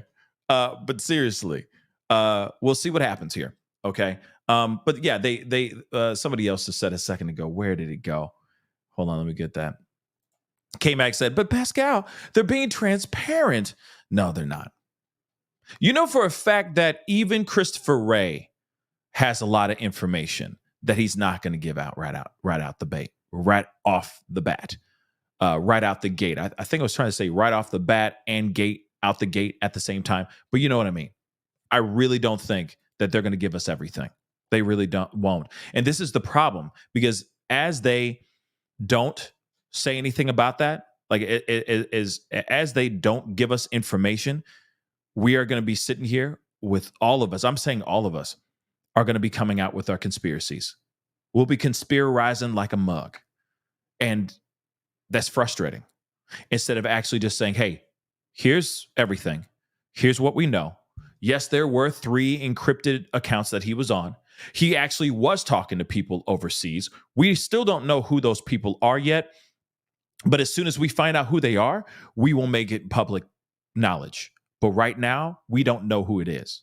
In fact, they don't know, like I said earlier, and just making sure this is abundantly clear, because I know some people might be like, oh, wait, you just said that he was talking to somebody overseas. No. He wasn't talking to anybody. We don't know who he was talking to. They still have yet to let us know whether he was talking to somebody overseas or if he was actually talking to somebody domestic. That's a possibility, guys, that this could be internal. And that's scary. Because you know for a fact there are terrible groups of people in this country as well that are plotting, that are hoping for opportunities for this type of stuff to transpire. And this could have been a domestic attack. This could have been internal. Think about that. The other thing too is, shoot, I ain't picking no Kanye West. You out your damn mind. You out your damn mind if I was running. Oh yeah, Iggy Mel as my running mate, as my side boo. Yeah, that'd be fire. You know what I'm saying? As my VP, hell yeah. Just like Trump's main, his side boo, all right, is JD Vance. All right. Yeah. I'd be for that, But moving back into the conversation, ADD is running hard today, by the way. But this is the thing that I think is very scary. Okay, Taylor Swift? No. No. No. So here's the thing. This is something that could be very, very terrifying for us as an American people. You got to remember, J6, okay, January 6th, the situation that happened, okay, Capitol, on government ground, right outside of, right in the area where everything, when ish hit the fan, right? Okay. Now, the thing is scary is that we had that happened. Now we have this situation that happened, right? That just recently happened. Interesting that they're both, J's, J13, J6, but that doesn't matter. But what's wild to me, okay, is that both these things happened right around the time. I mean, these all revolve around Trump. And what's scary is, and this is no dig at Trump or any supporters. It's not. But what's scary to me is that this could very well embolden a certain group of people that are willing to do whatever it takes. They're like, oh, we almost got there. We almost did it. We almost got lucky. We just keep pressing for it. We keep going for it. We keep trying again and again and again, right? And that's one thing that I think we all have to be very worried about, that there are people out here that are looking at this situation that just happened and are excited. And I'm not talking about the jerks that are out here going, oh, you shouldn't have missed. Man, I can't believe you missed. You know, those jerk offs that are out here saying those kind of things. Forget all those guys. I'm talking about the guys who are actually radicalized, the guys that are actually out here that will try to do this kind of thing to another sitting president, not even just a candidate, but an actual sitting president. And I think that this is something that I believe that this should be something that should be a huge wake-up call for Trump as well. Because if you have radicalized people on your side, there's going to be radicalized people on the other side as well. Whether they like you, whether they like your face or not, there is going to be people that are going to be pushed and radicalized in a certain way. You got to remember there's a yin and yang to everything. There's a balance in this world. So if you have radicalized people on the right, you're going to have radicalized people on the left. It's just going to be what it is. So when we have him sitting there talking about, and it's true, bloodbaths and all that stuff. I mean, you got the other side saying things too. He's putting the bullseye on and putting him on a bullseye and all that kind of stuff. It's getting, the rhetoric and all that is getting very, very bad. But you can't be surprised if both sides are getting radicalized and someone's not going to actually take a shot. You can't be sit there and go like, wow, I'm so surprised that no one actually did. Well, there's so much peace in the world, but everybody's so radicalized. Hell no. That's not going to happen.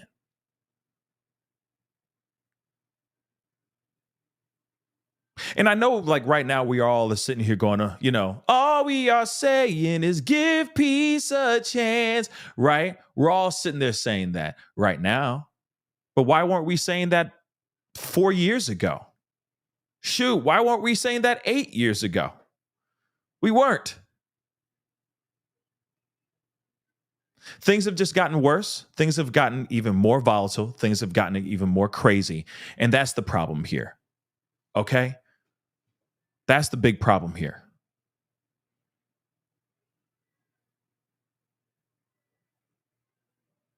Yeah, I'm interested to see what's going to happen in the next couple years. Shoot, in the next couple months, it's going to be absolutely nuck and futz, guys. It's going to be crazy. And I don't want that. And I'm not sitting here saying like, oh, it's going to be crazy. Yeah, it is. No, it's not. It's not the good kind of crazy. It's going to be crazy because somebody out here is looking at that and going, oh, I could do better than that. I could do way better than that. And then also you got to remember too, somebody's taking notes from what he made mistakes on, what Crooks made mistakes on, and is actually thinking about this and possibly trying to do the exact same thing. And it may not be on Trump again. It could be on any other political leader out here in this whole world. Imagine that, guys. Imagine that.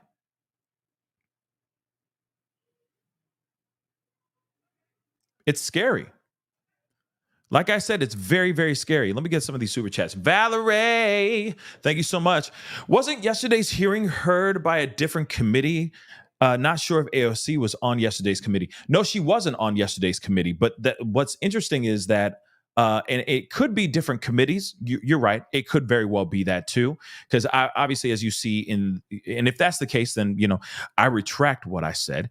But it is interesting that you have the director of, see, that's the thing. I would want to know, why aren't they all conducting the same hearings?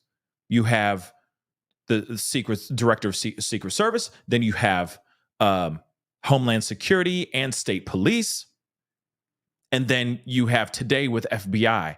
And so far, all the faces have been different. It's been a cornucopia of different faces, right? And different names, different personalities. So I'm wondering, but you saw Marjorie Taylor Greene on 2 days. 2 days in a row, she was there. So I don't think it's a matter of different committee. I think it's a matter of who wants to ask questions and who doesn't. That's just when like I said, I would love to have that answered. You know what I mean? So I can get a better understanding of that as well, because that's very new to me too. All right. I'm a novice in this realm. I ain't never seen a hearing like this go for 3 days. And I'm sure that there might be a fourth. But I've yet to see something like this, right? Like for me personally. But let's continue on. S-Dubs, thank you so much. I'm sorry, Dems, but I think they felt threatened by Trump, and this was a plan to get rid of him. They have known Biden wasn't fit to lead. It's all a plan. Oh my gosh. What? Now, S-Dubs, I will say, with all due respect, that's some conspirizing. That's some conspiracy theory, but I will say this. You are not alone, okay? You are not alone with that theory. There's a lot of people out here that are thinking the exact same thing. Oh, and then, of course, people are sitting here saying as well, how fitting that you have Biden suddenly just disappearing right after this whole thing went down, right? Suddenly his mental health is in a decline. Suddenly he's physically all messed up. Suddenly he catches the Rona. Interesting, right? Interesting. But like I said, that's all mother lovers out here conspirizing. Doesn't mean that it's wrong. They have not confirmed not a damn thing. So I am very interested to hear, what is going on, if there is some going ons that needs to be talked about and unearthed. But that's a conspiracy, That is definitely a conspiracy. All right. Yeah, Mom's Life, he did say bullseye. He most definitely did say bullseye. Okay.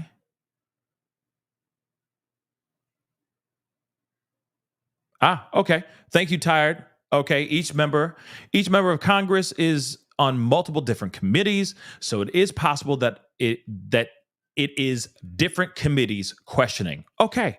Thank you so much, Tired. I appreciate it. Thank you so much for the clarification. I appreciate it. Okay. So, and if that is the case, then maybe Marjorie Taylor Greene happened to be in two of the same committees that were conducting the first 2 days, and then on the third is a different committee. That could very well be what it is too. So, thank you so much for that clarification. So then, yeah, okay.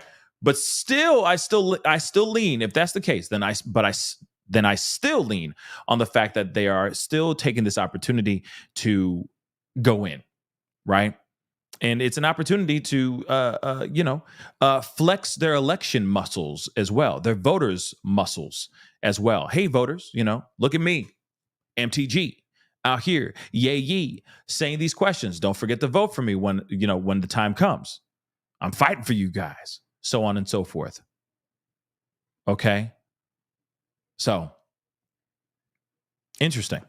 This is longer than 6 minutes, guys, so they have not yielded at all. Let's be real. They have not yielded from the bathroom. They have not yielded from wherever the hell they are at right now as we speak. But when it does come back up, we will be watching for sure. Yeah, see, Slim. Come on, Slim Hauser. Come on. Okay, it's an election year. So they're all going, give me a chance. Especially with former director Cheadle. Okay, that's an opportunity. That is a softball pitch. In fact, it's not even a softball pitch. It's not even an underhand pitch. It is literally T-ball.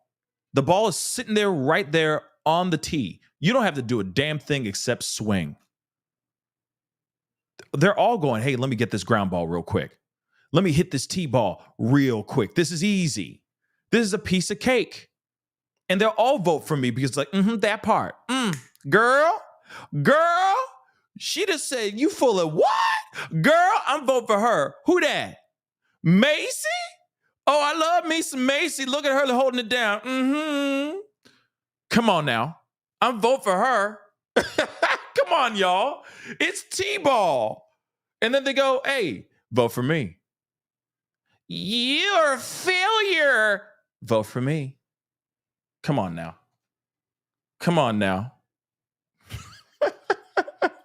Valerie, thank you so much for the love. Day one was Oversight Committee. Thank you. And yesterday's was House Homeland Security Committee. Not sure who today is. I don't know either. Oh, I appreciate it though. You know, I appreciate it. I really do appreciate it. I'm getting silly with it. Yeah, absolutely. Na. You know, just getting silly with it. Absolutely. But I mean, you kind of have to laugh at this, you know, because it's so serious and it's so painful, right, to watch, because it really is painful to watch.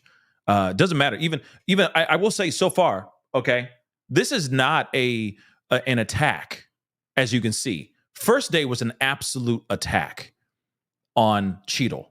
With Ray, I mean, Ray wasn't spearheading the whole thing. All he's doing is doing the investigation. So all they can do is be nice to him and ask him the questions. Hey, what do we know?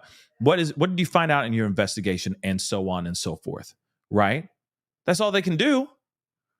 So they're gonna, you see what I'm saying? So today, you know, like I said, it's not super hardcore. But like I said, this is the moment when they all should shut the hell up and let him talk. Just let him speak that ish. Okay. Oh, absolutely. Crystinals. Hopefully I'm saying that right. Yes. She is the fall guy, fall woman, whipping boy, scapegoat. Okay. Definitely. All right. Oh, definitely. But she done mucked it up. Let's keep it real. But they also need to get rid. All right. They also 110% need to get rid of whoever was running point down there.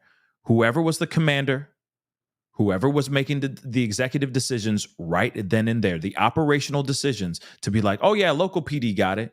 No. They didn't say anything to me, but I know they got it because, you know, they local PD. So they out there, they're in the perimeter, so they'll take care of the perimeter. No, whoever made that decision should be fired as well. Or they should be passing in their resignation papers right now as we speak. That's how it should be. Real talk. Devin, thank you so much. Pascal, you're making watching politics enjoyable. I don't think that was possible. I didn't think that was possible. 100. Thank you so much. Oh my gosh. Thank you. Oh, thank you. Because you know what? Shocker, but politics are boring as hell. I'm kidding, but seriously, it's boring as all get out. Oh my God. Well, we're back, it looks like. So here comes the questions. Let's rock and roll. Let me just echo the comments made by others, especially the ranking member, decrying the state of political violence in this country. I'll be right back, Jan. I'll be right back, fam. All right? Be right back. Have a democratic system that allows for us to disagree, but not to take those disagreements to violence. That's what we have elections for. And I want to also thank you and all of the FBI for the work that you do, and frankly, the unwarranted abuse and criticism that have been directed to you by conspiracy theorists and others. It doesn't make your hard job any easier, and I want you to know that many of us notice that and appreciate the work that you and your team are doing.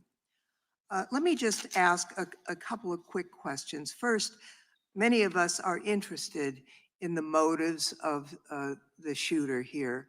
You know, when it's an assault on a political figure, you immediately assume there's a political motive, and that may be the case here. We don't know yet.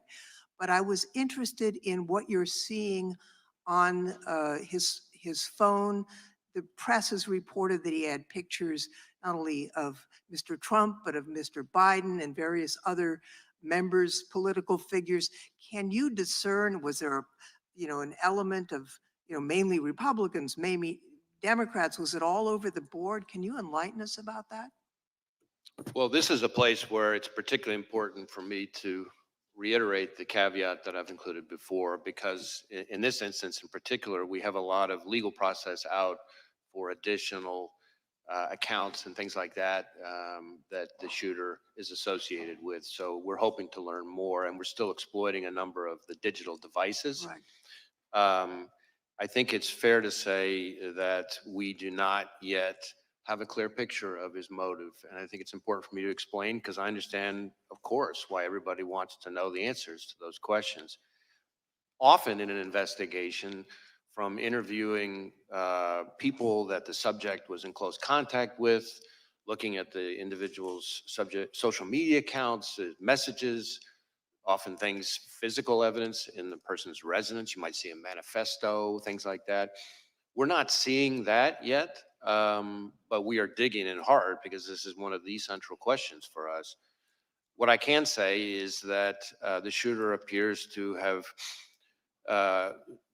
done a lot of searches of public figures in general, but so far we're seeing kind of news articles and things like that. And so the images that have been reported about, really what we're talking about there are when you do a news search of I an see. article, I see. the image appears in the cache as opposed to like a search for that specific individual. But again, I really want to be clear that that's a place that we're doing a lot of work right now, and some more to come on that.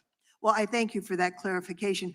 We're interested also in the role of access to weapons when it comes to this terrible crime. The shooter used a semi-automatic rifle, really a weapon of war, that sadly has also been used in mass shootings around the country, including in my own district. It seems to me that the assault weapons ban that was once in place has to be a part of the national answer to curbing the epidemic of gun violence in America. I wonder if you could, with your help, Director Wray, understand a few aspects of the investigation. It's my understanding that the Bureau of Alcohol, Tobacco, Firearms, and Explosives, ATF, was quickly able to trace the gun's purchaser, using records from an out-of-business gun store, records that the government is required to correct. Some of my colleagues on the other side of the aisle have suggested that collection should stop. There have been efforts to digitize it, which have been resisted. Can you tell us about how the origin of this gun purchase was discovered and the technology used? Well, I guess what I can say is we located a number of firearms associated with the shooter and his family. I think it was a total of, 14 in the house. The weapon that he used for the attempted assassination was an AR-style rifle that was purchased legally, that he is my understanding, acquired, bought actually from his father, who was the one who originally bought it, again, legally. Thank you, Mr. Chairman. My time has expired, so I yield back. Gentlelady yields back. Gentleman from California is recognized. Thank you. Director, I'll try to ask questions that are answerable too. I think that's been done pretty well on both sides. You do the advanced threat assessment and deliver that information as to the general threat and then specifics as to protected people to the Secret Service. Is that correct? Well, sort of. The Secret Service does a threat assessment, but they're doing that based on intelligence that they receive from a number of sources, including, of course, the FBI. So we share, whenever we have threat information related to a particular individual or protectee, and we share it with the Secret Service at a number of levels. So you're a participant, but ultimately the responsibility for threat assessment as to these individuals belongs to the Secret Service. Well, again, the threat assessment for the individual belongs to the Secret Service, but we are an important part of that because we share threat information if we have any. They get threat information from a variety of sources. So, and you get them from that same variety of sources. They've got no sources that are excluded from the FBI, do they? Well, I don't know. I'm not aware of any that are excluded from the FBI, but they may receive information that comes directly to them that didn't come to us. Sure. Okay. Director, do you believe that former President Trump was a high-risk threat under your assessment? Well, I believe that former President Trump can really, frankly, like any president or former president, is a very high-profile figure and attracts a lot of, unfortunately, of the kind of threats So we've been talking about. it's fair to say, not on a scale of 1 to a million with little nuances, but on a scale of 1 to 10, President Trump's risk was very similar to a current president, very similar to, because he was the presumptive nominee and leading in the polls and so on, that he was a high risk by any standard. Is that correct? Certainly, there's a reason why he has so much protection around him. Okay, Robert F. Kennedy Jr., the son of assassinated senator and the nephew of an assassinated president, would you say he was also, as a presidential candidate, at significant risk? Again, I think any presidential candidate raises some Okay. level of risk. It might vary from candidate to No, but it's clearly a risk. Okay. So, in a nutshell, the day before this attack, President Trump was documented not to have gotten on multiple occasions from the Secret Service what they asked for. The day after, it looks like they're getting more. The day before, RFK had been denied by the president multiple times, Secret Service protection. The day after, he now has it. So now my question is the actions of a 20-year-old with a lone gunman on a roof sufficient to change the risk assessment in your mind for President Trump and RFK? Or are we just realizing the threat that was always there and being more appropriate in matching it? And I know that's a little vague, but you've been at this for a long time. Hindsight is 2020. Now that we have hindsight, is it fair to say that giving Robert F. Kennedy Jr. security, upping the security, including drones, overhead support for the president, former president, these are all things that in hindsight should have been done the day before? Well, let me try to answer your question this way. Of course, as I said, the assessments of the level of security to be provided to individual protectees. No, I understand it's a is Secret there, Service but decision. what I would say to you is that, and I've been saying for quite some time, including in front of committees of this Congress, that we are in an elevated threat environment, and we have been for some time. And that comes from a variety of quarters. It is quite frankly a dangerous time to be a prominent public official. And in regards to that, the other side has spent a lot of time talking about what people on the right have said. But there was an attempted assassination on a Supreme Court justice. We have had the highest ranking senator on the other side of this body saying that there were actions, that they were accountable. We have had multiple members of Congress in both the House and the Senate berating the character of members of the Supreme Court as a result of their decisions made, both, sometimes 6-3, sometimes unanimous, whatever. Are those comments, not any one of them, but are those comments and the generation of that sort of, oh, this guy's bad for democracy, this Supreme Court justice is a threat to democracy, is that the kind of thing that raises the threat level? And would you caution against that? Well, I do believe that we've seen an increase in threats of violence, which again, that's the FBI's lane, not rhetoric, no matter how despicable or heated it is, but violence and threats of violence. We have seen an uptick in threats towards judges, among other prominent public officials, including, as you say, a case that we helped investigate involving a threat to a sitting Supreme Court justice. An attempt. Attempt. Yeah, thank you. Correct. Right. And I think it's a reflection of a broader phenomenon that we are seeing in this country where people, again, very passionate, I respect that, very angry, I respect that, but there's a right way and a wrong way to express yourself when you're angry. And violence and threats of violence just can't be it. And that's where we fit in. It's not my role as FBI director to call out, particular people's rhetoric.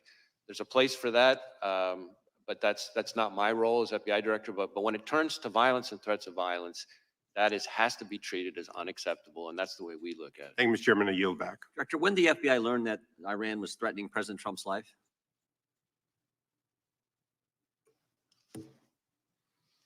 So I want to be a little bit careful here, not to talk about specific classified information, but we have been for quite some time, and I'll stick with what's in the open record.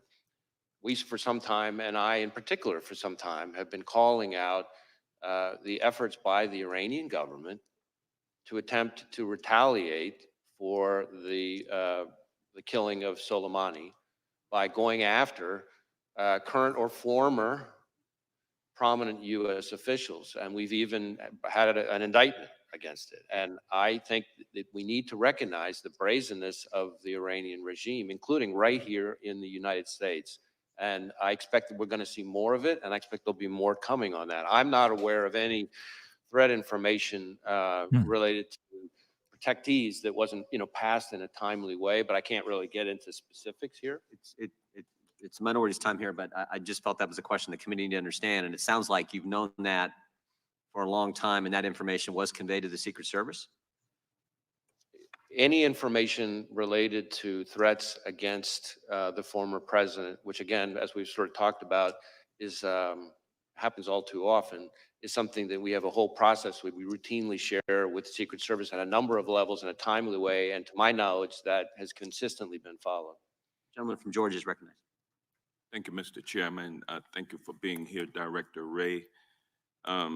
Director Wray, the FBI is the independent law enforcement agency under the Department of Justice. Is that correct? Yes. And does the FBI director currently report to anyone? Well, you mean in a chain of command Yes. reporting structure kind of Yes. thing? Yeah. So the FBI is part of the Justice Department. On the org chart, you would see that the FBI director, and this has been true for decades, reports to the Deputy Attorney General, who reports to the Attorney General. Obviously, reports in a communication sense. I report to any number of people. As opposed to a micromanagement reporting system. Correct. And you would take issue, would you not, with any proposal that would change or alter that chain of command and place you or place a FBI director in the position of reporting directly to the president? Would you not? You would oppose that? I don't think that would be a wise reporting structure. I think the structure that we've had for decades now makes sense. I think there's a difference between independence in a sort of organizational structure perspective and independence in terms of the way you do the work. Obviously, the FBI is part of the Justice Department. Well, reporting directly to the president would eliminate your independence, would it not? I don't think it would help. Yeah. And you're familiar with Project 2025, are you not? I mean, I've seen news reports about it. I'm not particularly familiar with it. You're aware that it is a game plan for President Trump's first 120 days in office, correct? I'm really not familiar with the details. Again, I've seen reporting about it. It is. And what he proposes to do is to force the FBI director to appoint, to report directly to him. That's what he wants to do within the first 120 days. He also wants to eliminate the position of FBI General Counsel. That is also set forth in Project 2025. How would you recommend that?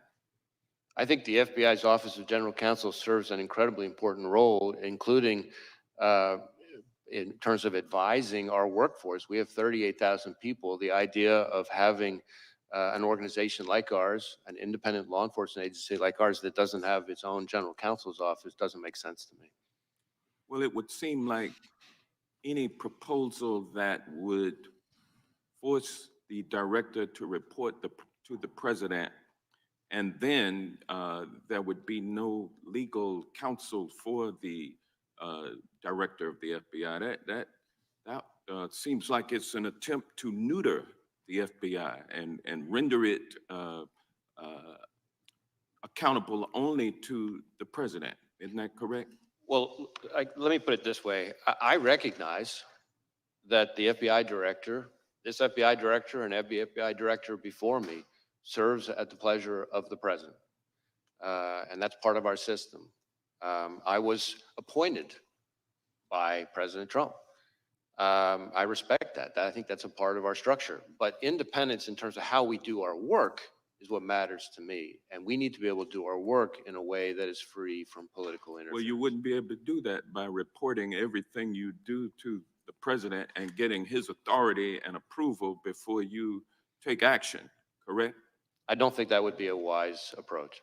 And then there's even a proposal to replace many of those 38,000 dedicated civil servants who work for the FBI, replace them with a MAGA group that has pledged its allegiance to Donald Trump. What danger would that bring to the FBI if that were to happen? Well, again, I haven't read or reviewed this thing that you're assuming referring what to. I say is but, true. But What the FBI is impact would made that up have?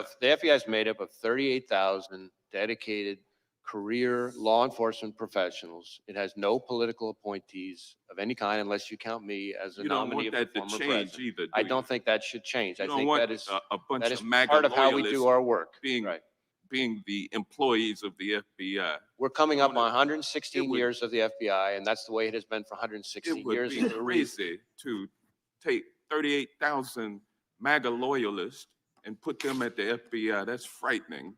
That's what Project 2025 proposes, and I'm glad to know that you are not with that program. And with that, I yield back. Gentleman yields back. Gentleman from Florida is recognized.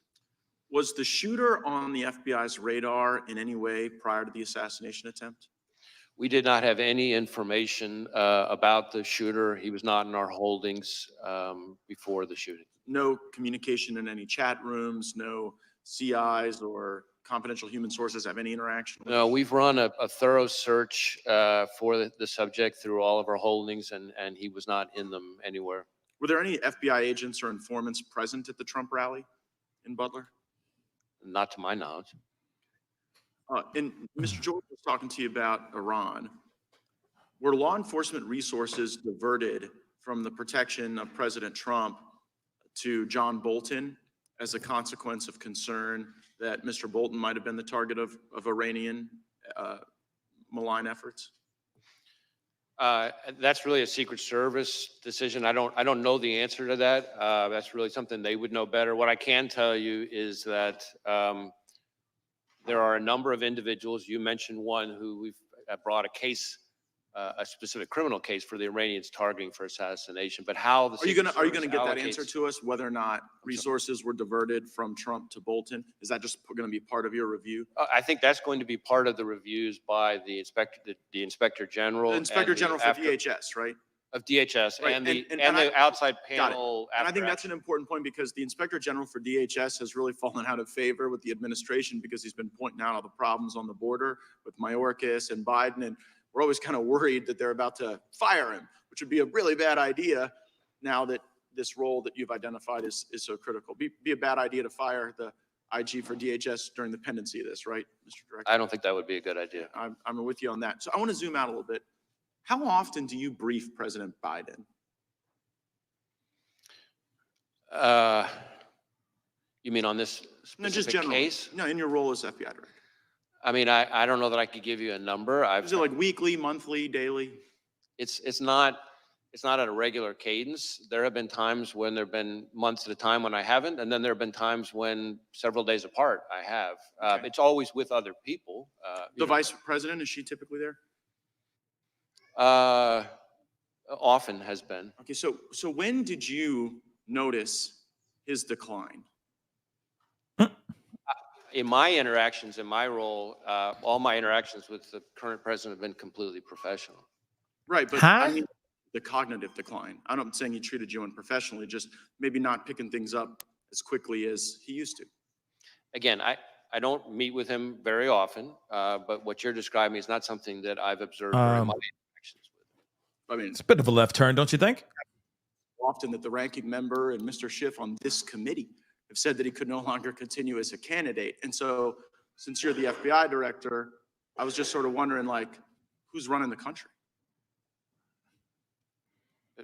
Like if something, yeah, so like if something bad happened, you'd have to go brief President Biden about it right now?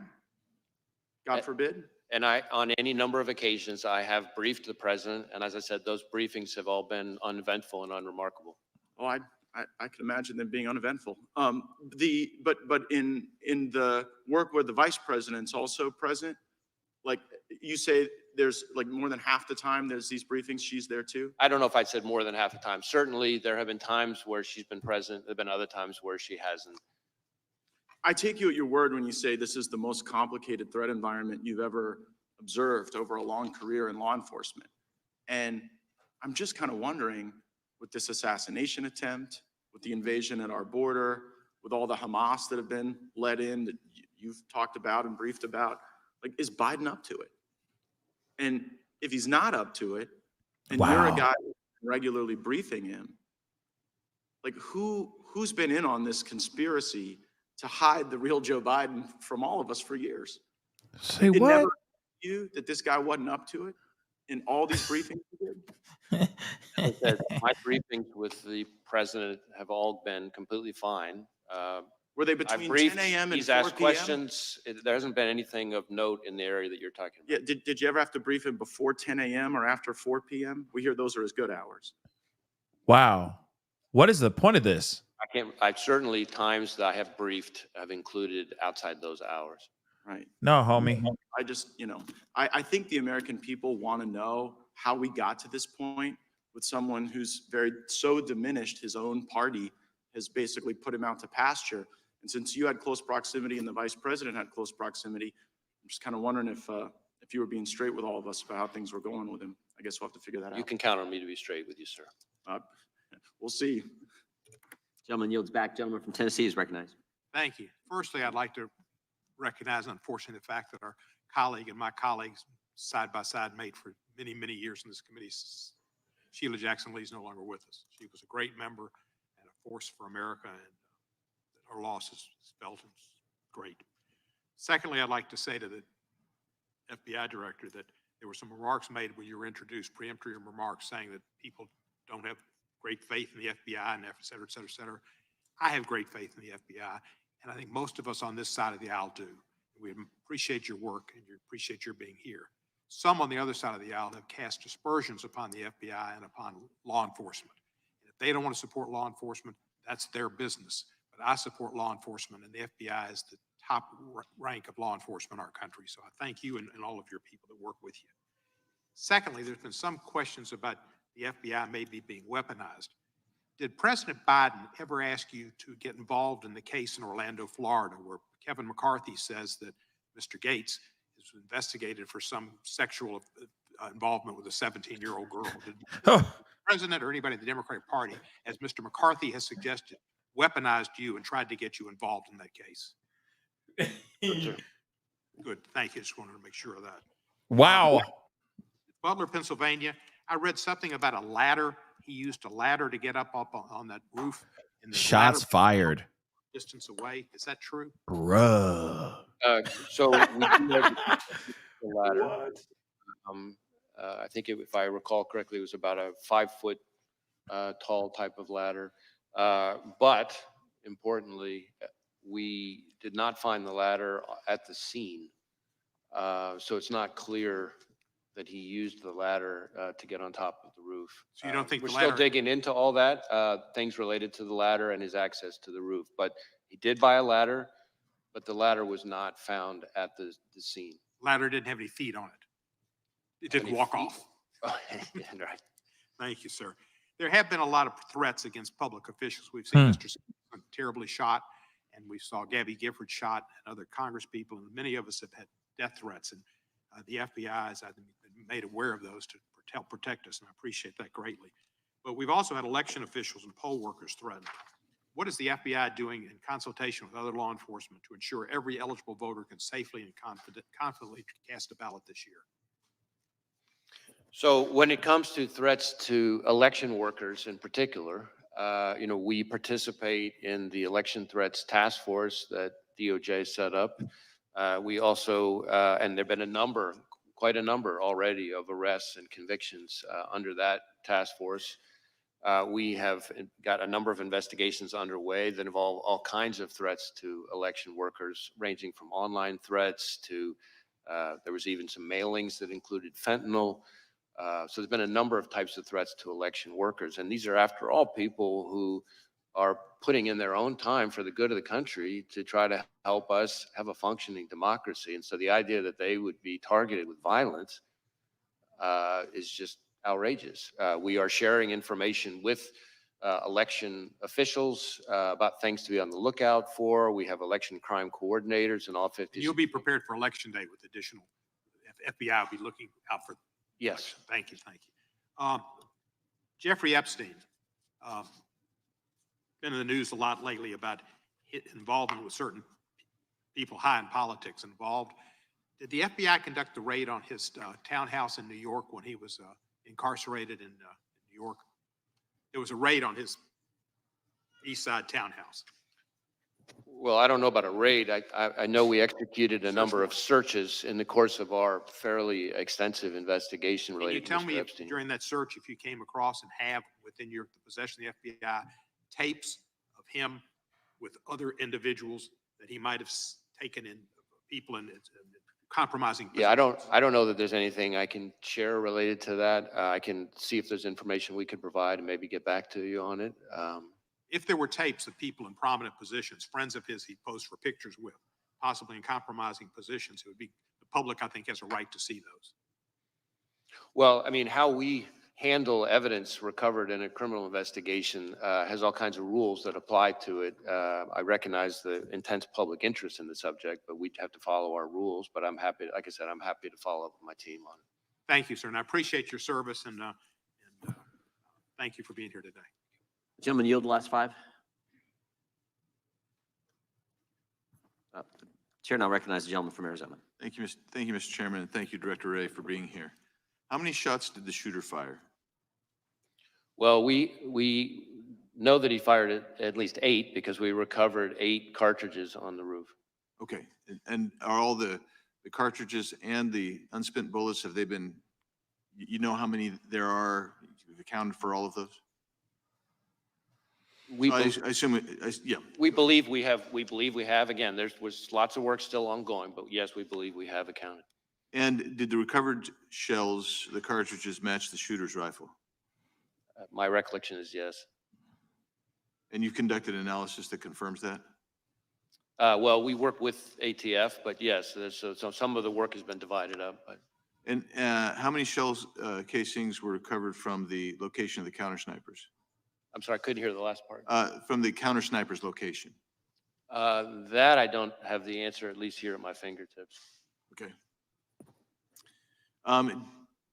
Did the blood and tissue pattern of the shooter, did it match the stories or the witness testimony that you've heard so far? Can you, well, I'm not sure I'm following the question. Well, I assume you've interviewed the counter snipers, or you have that evidence and other witnesses describing the kill of the shooter.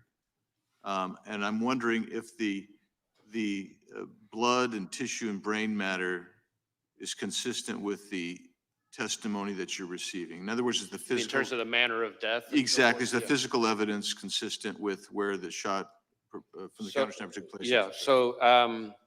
So the autopsy is being handled by, as is not unusual, the state authorities. My understanding is thus far, I don't think it's fully complete, which is not, again, not totally unusual. But so far, nothing remarkable on that front. That's from the body itself, but from actually the scene where the shooter was found, is everything consistent with the testimony, the physical evidence at the scene? Is that consistent with the testimony you've seen, that you've heard so far? So far, yes. Again, ongoing investigation. Were you able to determine whether the shooter took the gun up with him when he climbed up to the top of the roof, or was it already placed there somewhere? So that is something that we're drilling into right now that we don't know the answer to yet. I can tell you, which may be relevant though to your question, that, and I don't think this has been reported yet, that the weapon had a collapsible stock, which could explain why it might have been less easy for people to observe, because one of the things that we're finding is people have observed him, the first people to observe him with the weapon were when he was already on the roof, and we haven't yet found anybody with firsthand observation of him with the weapon walking around beforehand. So that doesn't mean he wasn't, obviously, but the collapsible stock is potentially a very significant feature that might be relevant to that. Did he have a scope? I believe so, but as I sit here right now, I don't remember. Okay. You mentioned about 2 hours before the incident that he'd had a drone and he was using a drone.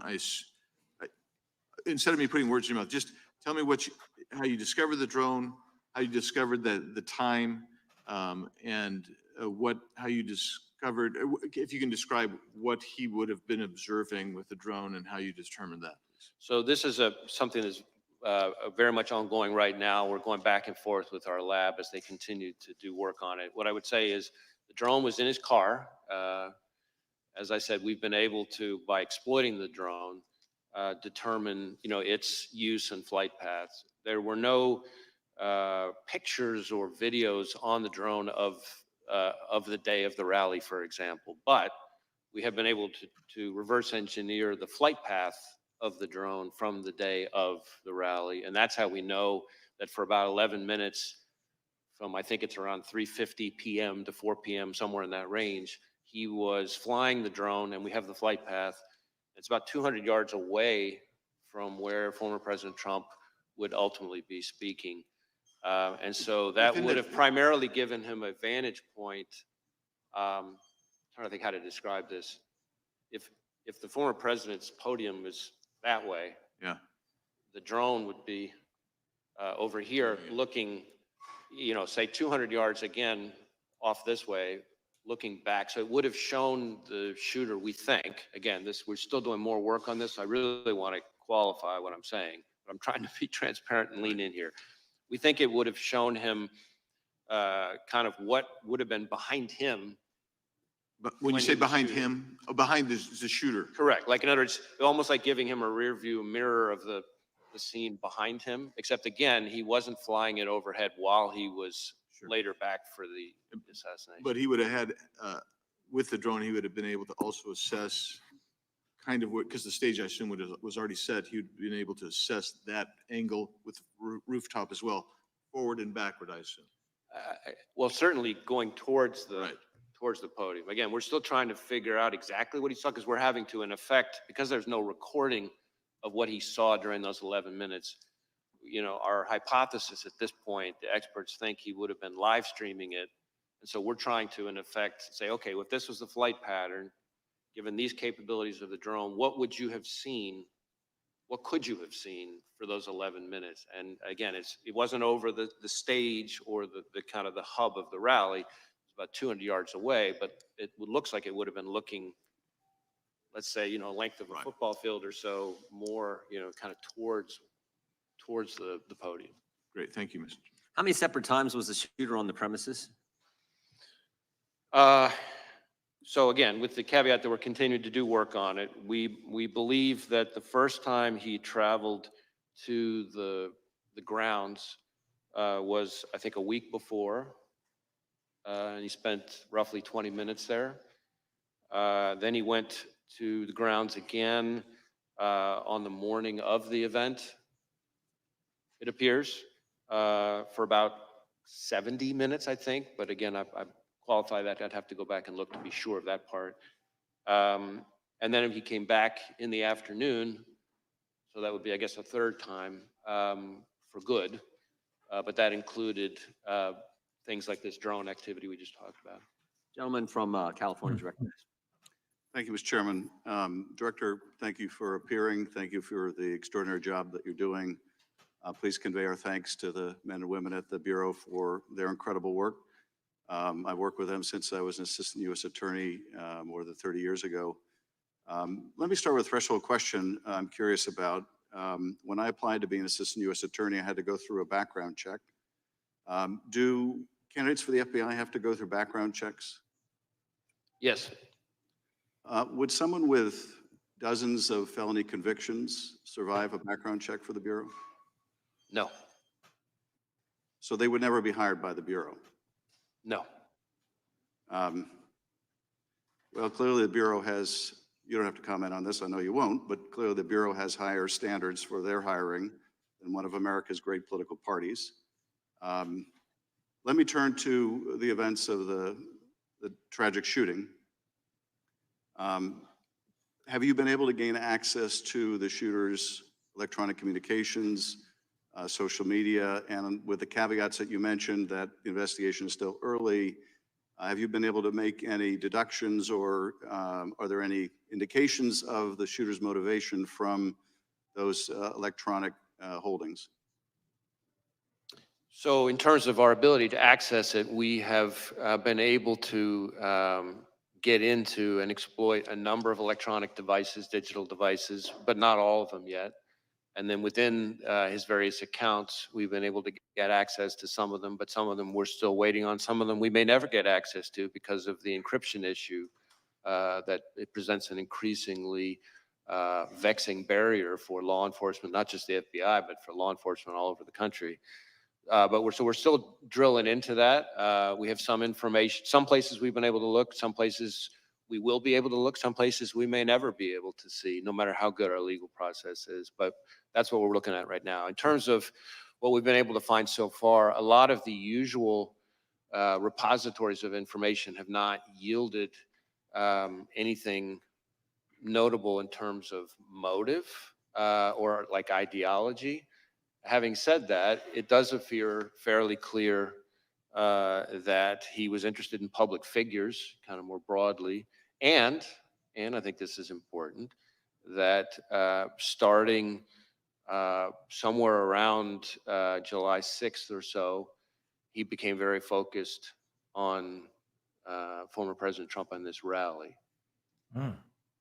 And so one of the things that I can share here today that has not been shared yet is that we've just in the last couple of days found that from our review, to your point about devices, analysis of a laptop that the investigation ties to the shooter reveals that on July 6th, he did a Google search for, quote, how far away was Oswald from Kennedy? And so that's a search that obviously is significant in terms of his state of mind. That is the same day that it appears that he registered for the Butler rally. Indicated an interest in different public figures without revealing anything you're not comfortable revealing about those public figures. Can you tell us anything generally about them, either the offices they hold, their political party, or was it simply people of a high profile? Well, a couple things. First, the images that we've recovered so far from, I can't remember which of his various devices, appear to be what we call cached images from searches of news articles. So if you do a news article search, of course, if there are photos on it, those photos get stored automatically in your cache, as opposed to me searching or him searching for a specific person and getting up images of that person.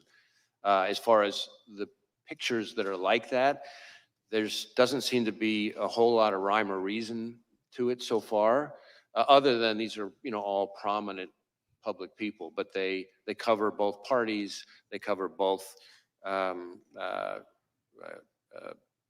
U.S. people and even some foreign public officials. So that part doesn't appear to, that one repository of information doesn't appear to be overly indicative of motive other than interest in public figures, but that could be just because he was reading news stories. So we're still trying to drill into that. That's why all of these outstanding legal process returns that we're waiting on for various accounts, platforms, et cetera. Any one of them could be one that would have very indicative, very important information. If I could be permitted one very short additional question, Chairman. From that, any indication of any other particular target? That is someone who was not just sort of generically the subject of the searches you described, but for which there was more of an interest than others? There's the information I just described at the moment does not appear particularly indicative of targeting in its own right. But again, that dot, once we get other information, could connect in a way that might be more meaningful. But I'm sharing that piece of information with this committee and with the American public, but I think it's important that we put down a qualification. This does not appear to be some kind of target list or something like that. This is cached images from running searches of news stories.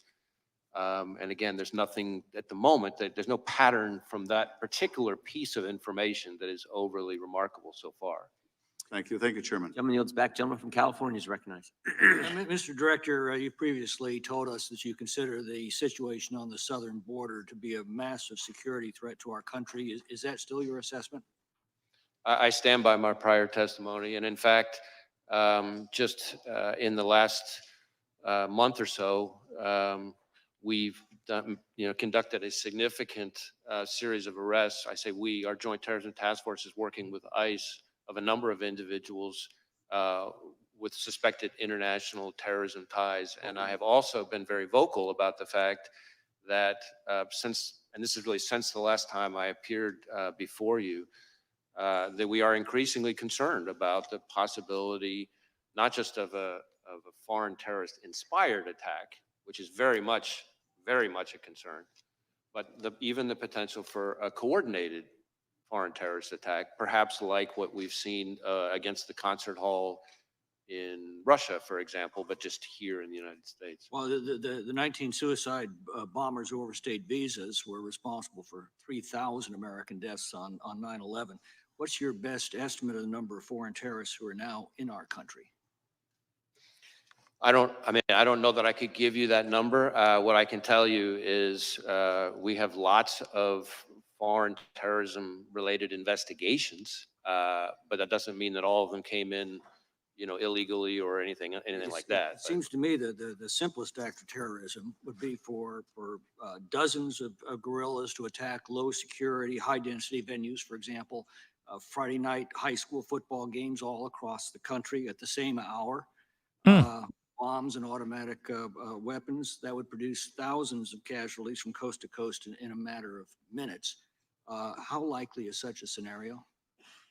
Well, what you're describing would require, of course, a lot of coordination. Stop giving people ideas. Damn. I will tell you, and I think you're onto a particularly important point from my perspective, which is that unlike the 9/11 attacks, which, again, I was in FBI headquarters on the day of 9/11, and so I remember it vividly, and I've spent plenty of time in the period after that in my prior positions engaged with the families and the victims. But what we're seeing more and more with the foreign terrorist threat, and frankly, also the domestic terrorism threat, is a focus on kind of like what you're talking about, well, what I would call soft targets, which is really for the American people's benefit, just intelligence community speak for where everyday people live their everyday lives. What terrorist groups have now infiltrated our country that you're tracking?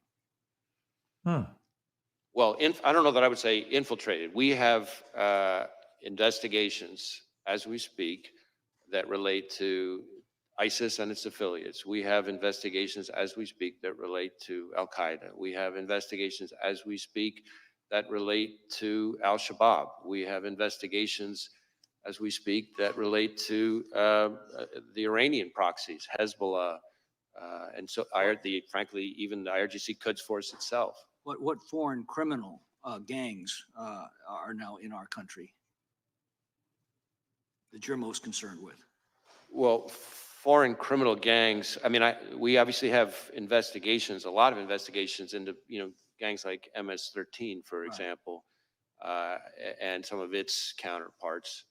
Although I think if you were to talk to most chiefs and sheriffs like I'm doing every week, we shouldn't underestimate how prevalent neighborhood gangs are, really. It's a lot of the gang violence Well, I'm yeah. concerned about those that we've allowed in through the southern border and what threat they are now posing.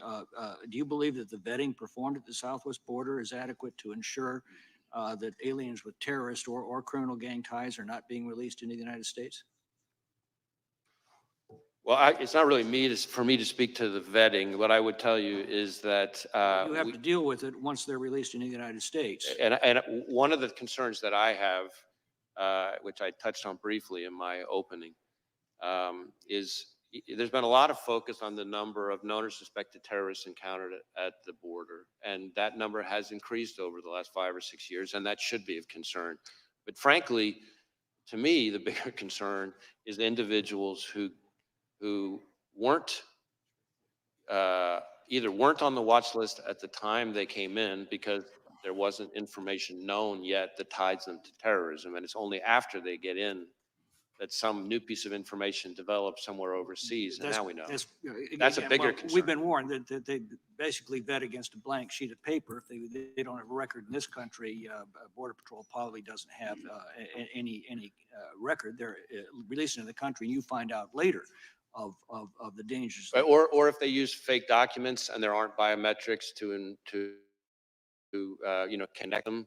Sometimes there are people who come in who, because of the nature of the threat information that puts somebody on the watch list, there wasn't fingerprints from the person at the time, because not every piece of intelligence comes with fingerprints. So then the guy comes in using fake ID, and of course, there's no reason to connect them. And of course, the 2 million gotaways you know absolutely nothing about. Exactly. Well, I don't know about absolutely nothing, because we may come across them in other things. I mean, one of the key parts of our collective defense here is that we work with 800,000 sworn law enforcement across the country, and we train them on the right questions to ask and things like that, so that we can build in additional eyes and ears if they, do a traffic stop or whatever happens to be. We run a greater chance of leveraging all that to pick up people who may have slipped through the cracks. Gentleman yields back. The gentleman from California is recognized.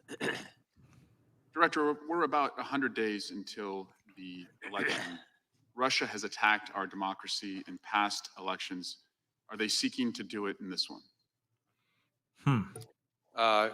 We assess that the Russian government continues to want to influence and in various ways interfere with our democracy, with our electoral process. In fact, just in the last few weeks, we announced a significant disruption of a generative AI enhanced social media, bot farm essentially of the Russians that was designed to be an influence operation, and some of the fictitious profiles of those bots purported to be U.S. persons. So they're still at it. We've seen that in election cycle after election cycle. Do the Russians have a preferred candidate?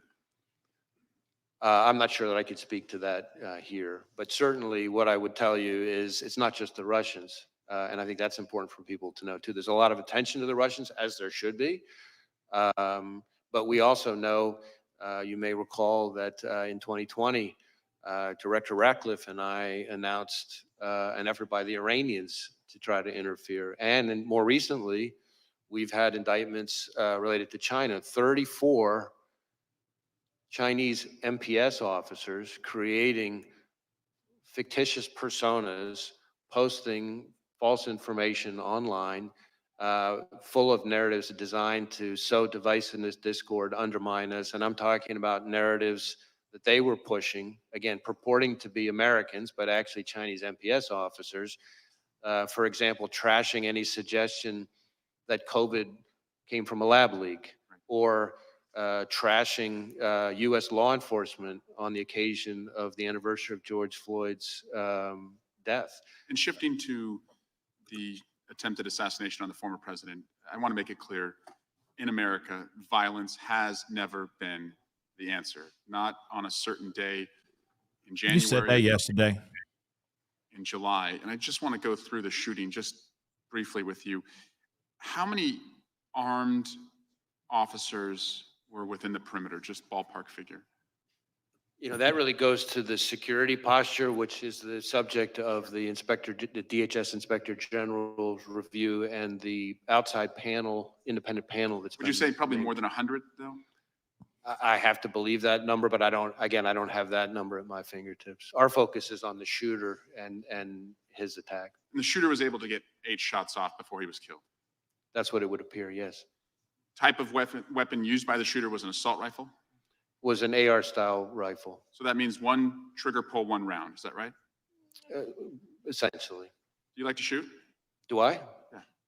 Yeah, yes. Do you know the difference between an AR and a bolt action rifle? I'm not going to try to sit here and engage on sort of firearms expertise, but I've fired a variety of weapons. But had the shooter used a bolt action rifle, would that have been one trigger pull, 1 round? That's my understanding. Would there had to have been more?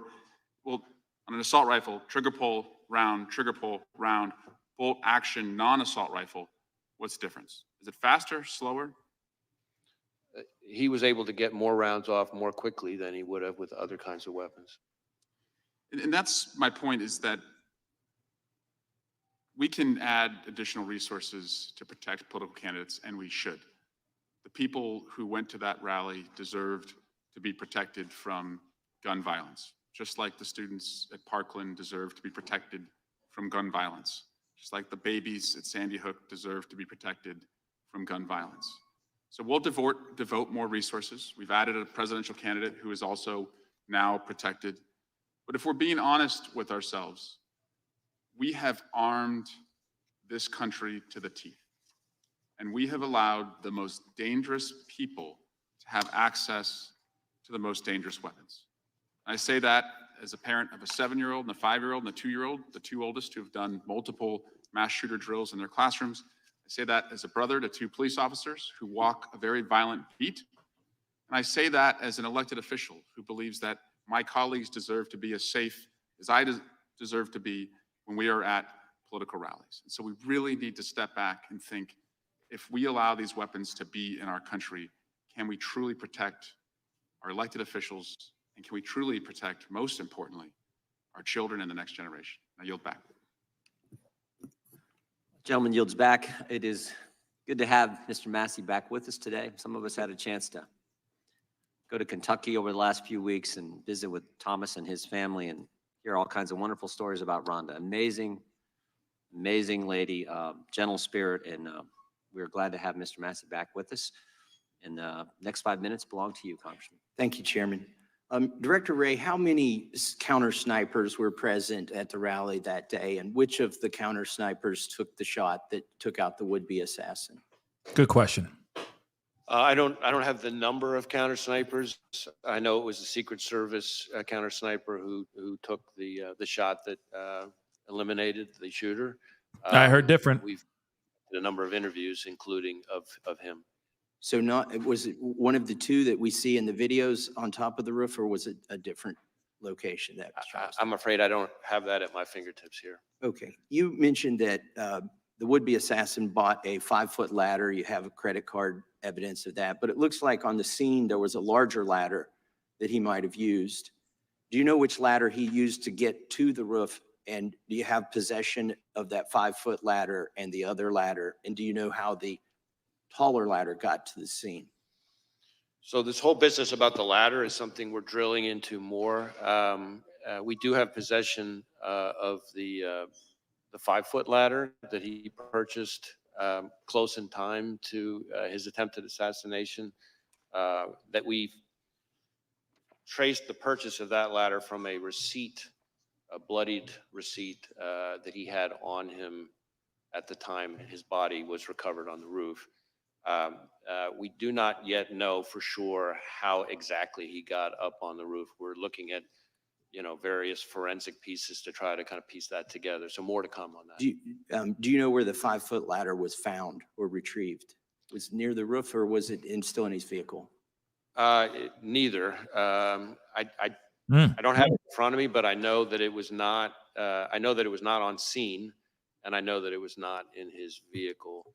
But I can. Interesting. Okay. Is there any evidence at all that he may have been in contact with somebody else before this occurred that may have had any prior knowledge or may have helped him plan this event? Well, Yes. needless Ask to that say, question. that is a question that we're intensely focused on because that would obviously be incredibly meaningful. So far, underline, so far, we have not found any evidence of any accomplices or co-conspirators, foreign or domestic. And you're using geolocation data to see if his cell phone was near another cell phone, I presume? Right, we're doing lots of different kinds of cellular analysis, geolocation stuff, looking at his accounts. He, from everything we've seen, which is consistent with what we've learned in interviews, a lot of people describe him as a loner. That does kind of fit with what we're seeing in his devices. His list of contacts, for example, is very short, compared to what you would normally see from most people. So it doesn't appear to be a whole lot of interaction between him, face to face or digital with a lot of people. Okay, thank you. That doesn't mean there's not any, and that's why we're drilling into. We're trying to talk to anybody who's had any engagement with him whatsoever, digital, in person, classmates, coworkers, Right. et cetera. Appreciate that. And now I want to talk about another possible assassination attempt. And I'll start by showing a video of President Biden. And this is from recently. This is in the last month. If we can play that. Gallows erected to hang the Vice President, Mike Pence. I think it's fair to say it's one of the darkest days in the history of America. Okay, and he's referring to January 6th. Were there gallows erected to hang Mike Pence, as the president says here?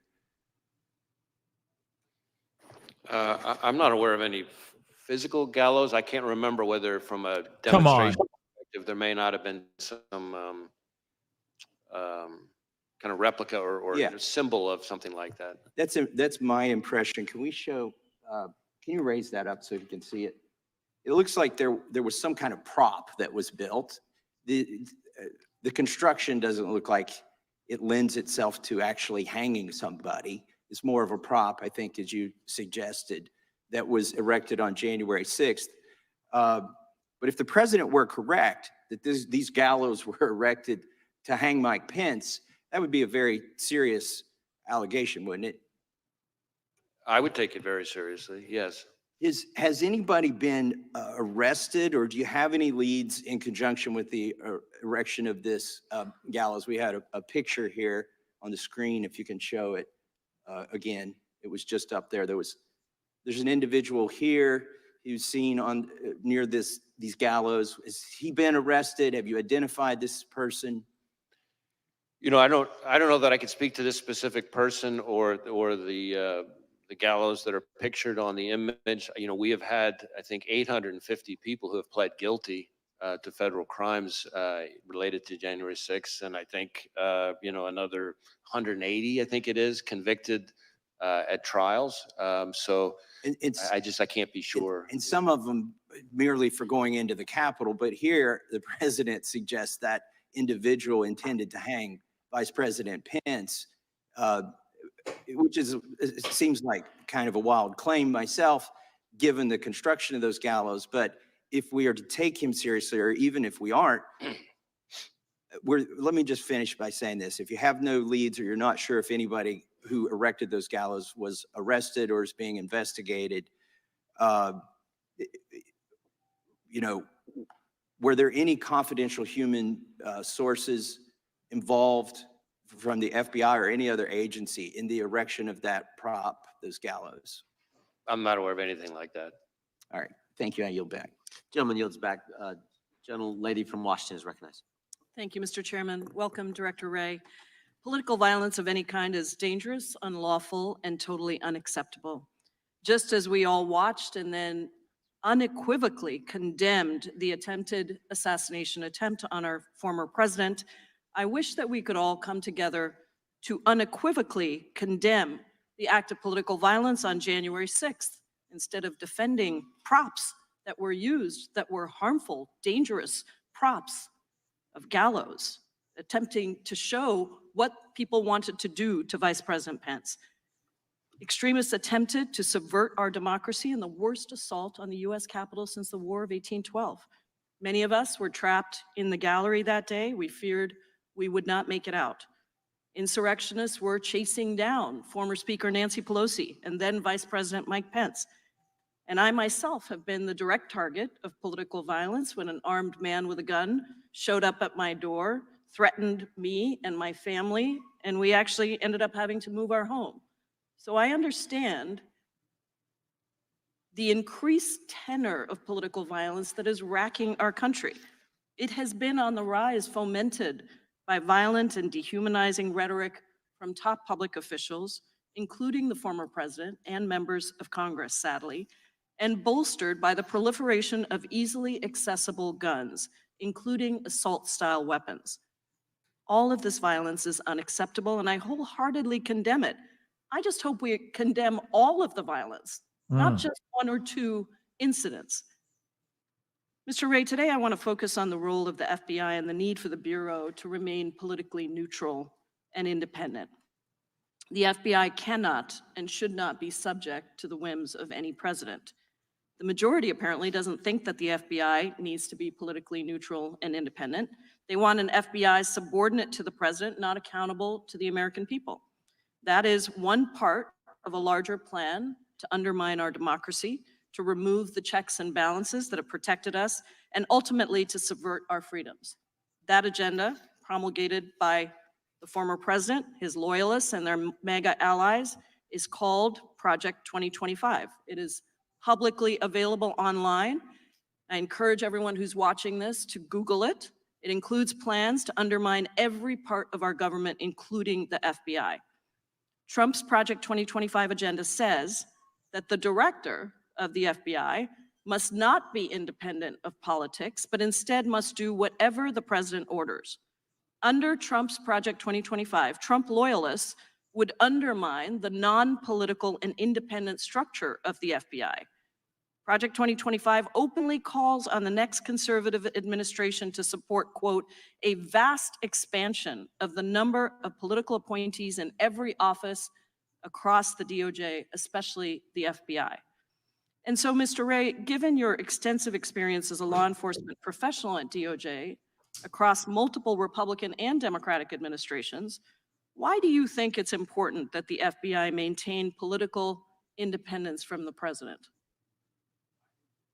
I think the FBI is and needs to stay independent, and that means protecting the American people without fear or favor, upholding the Constitution and the rule of law, and it means following the facts wherever they lead, no matter who likes it. And I add that last part because the essence of independence and objectivity is not that an investigation is going to always yield the result you want. Our independence and objectivity can't only be respected when you like the outcome. That's the very essence of objectivity. Sometimes you're going to like the result. Sometimes you're not going to like the result. That applies to everyone, including us. Any number of times we're disappointed and frustrated by the results of our investigations. But the alternative is an erosion of the rule of law, where the only thing that distinguishes one investigation from another is power. And that's what you see in some authoritarian countries around the world. So I'm not familiar with this particular No, I didn't ask you to Project comment on that. 2025 just thing. wanted I to don't know anything about it, but what I can tell you is, from my perspective, the FBI needs to be functioning as independent. Doesn't Thank mean you. it's not part of the executive branch. It doesn't mean the FBI director doesn't serve at the pleasure of the president, but it does mean that the way we do our work Has to be objective. has to be independent. Yeah, thank you. I have another question about the role of attorneys at the FBI Office of General Counsel. How do we protect that work? I'm sorry, could you repeat the question? The role, what role do the attorneys at the FBI Office of General Counsel play in ensuring that the Bureau respects the constitutional rights of American citizens? How do we protect that work? So in my experience, the lawyers in the Office of General Counsel play an incredibly important role in ensuring that our agents have their questions about how to comply with the law and conducting their work answered. And ensuring that we conduct our work in the right way, which means scrupulously adhering to the laws and the rules that apply to us. I just wanted to say before I yield, Mr. Chairman, that the Project 2025 also eliminates the FBI's Office of General Counsel, in-house lawyers who are responsible for that role. I appreciate your indulgence and I yield back. Gentlelady yields back. Gentleman from Wisconsin's recognized. Yeah, thank you, Mr. Chairman. I think it was when you were here December of last year, Mr. Ray, that you said blinking lights were going off in regards to the southern border and what is happening down there. Has the border situation improved in terms of your assessment with the security of Americans since you were last here in December?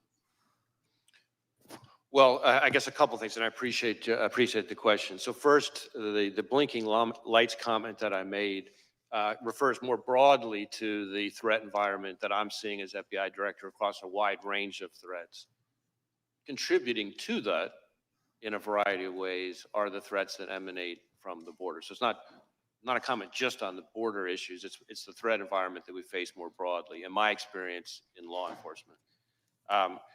I am increasingly concerned that foreign terrorists could seek to exploit vulnerabilities at our southwest border or at other ports of entry or in other aspects of our immigration system to facilitate an attack here in the United States. I think that is something we have to be concerned about. There's been a lot of focus on numbers of this, numbers of that, and I understand that. But as I think was referenced in an earlier question, it doesn't take very many foreign terrorists to be a real problem. We had 19 hijackers responsible for the 9/11 attacks. And we just not that long ago had a case, some of the members of the committee will remember, where we charged an individual for trying to smuggle individuals in to assassinate former President Bush. Are you concerned that the Border Patrol chief, former Border Patrol chief Rodney Scott, said that he was concerned about very, very minuscule data that they're receiving? So there's all this, we are told that illegal aliens are vetted against databases, but oftentimes they're doing biometrics as they come into this country, but not looking behind it in their home countries. Does that concern you when there's not a review done in the home country? Well, we certainly need as much help as we can get from the countries of origin of these people. And when I say origin, not just where they come from originally, but countries they've come through. And the biometric enrollment piece is, of course, an important one. We have situations where even if... Are we doing a thorough enough job of reviewing them, their actions and their lives in their home countries before they came here?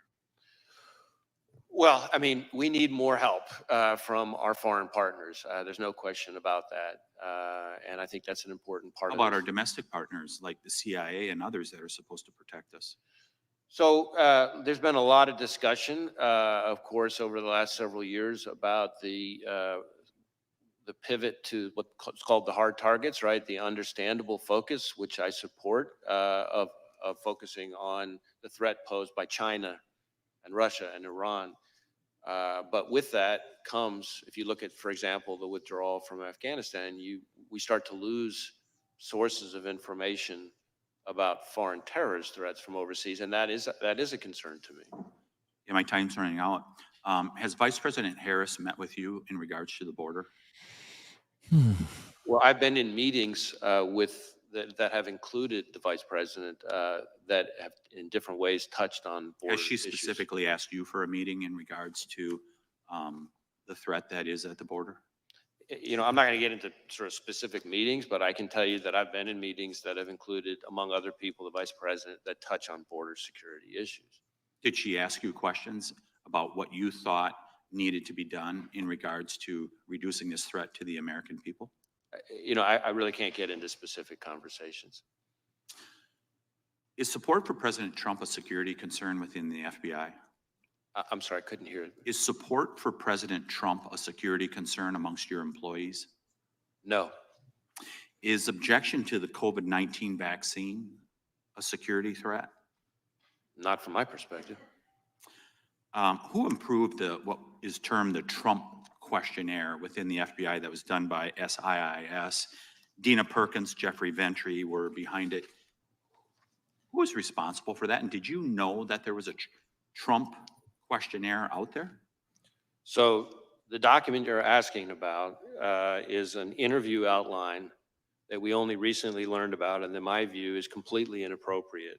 I asked my team to get to the bottom of what happened and to ensure that doesn't happen again. And I've learned that it's not an FBI form, that its use was isolated, that it was created not by an FBI employee, but by an outside contractor, and that individual is no longer affiliated with the FBI.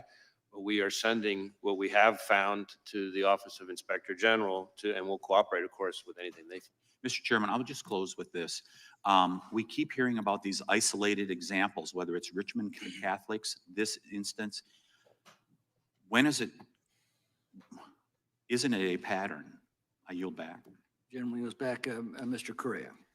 Thank you, Mr. Chairman, and Director Ray, welcome again to this committee. And I want to thank you and your agents for good job you're doing to protect Americans.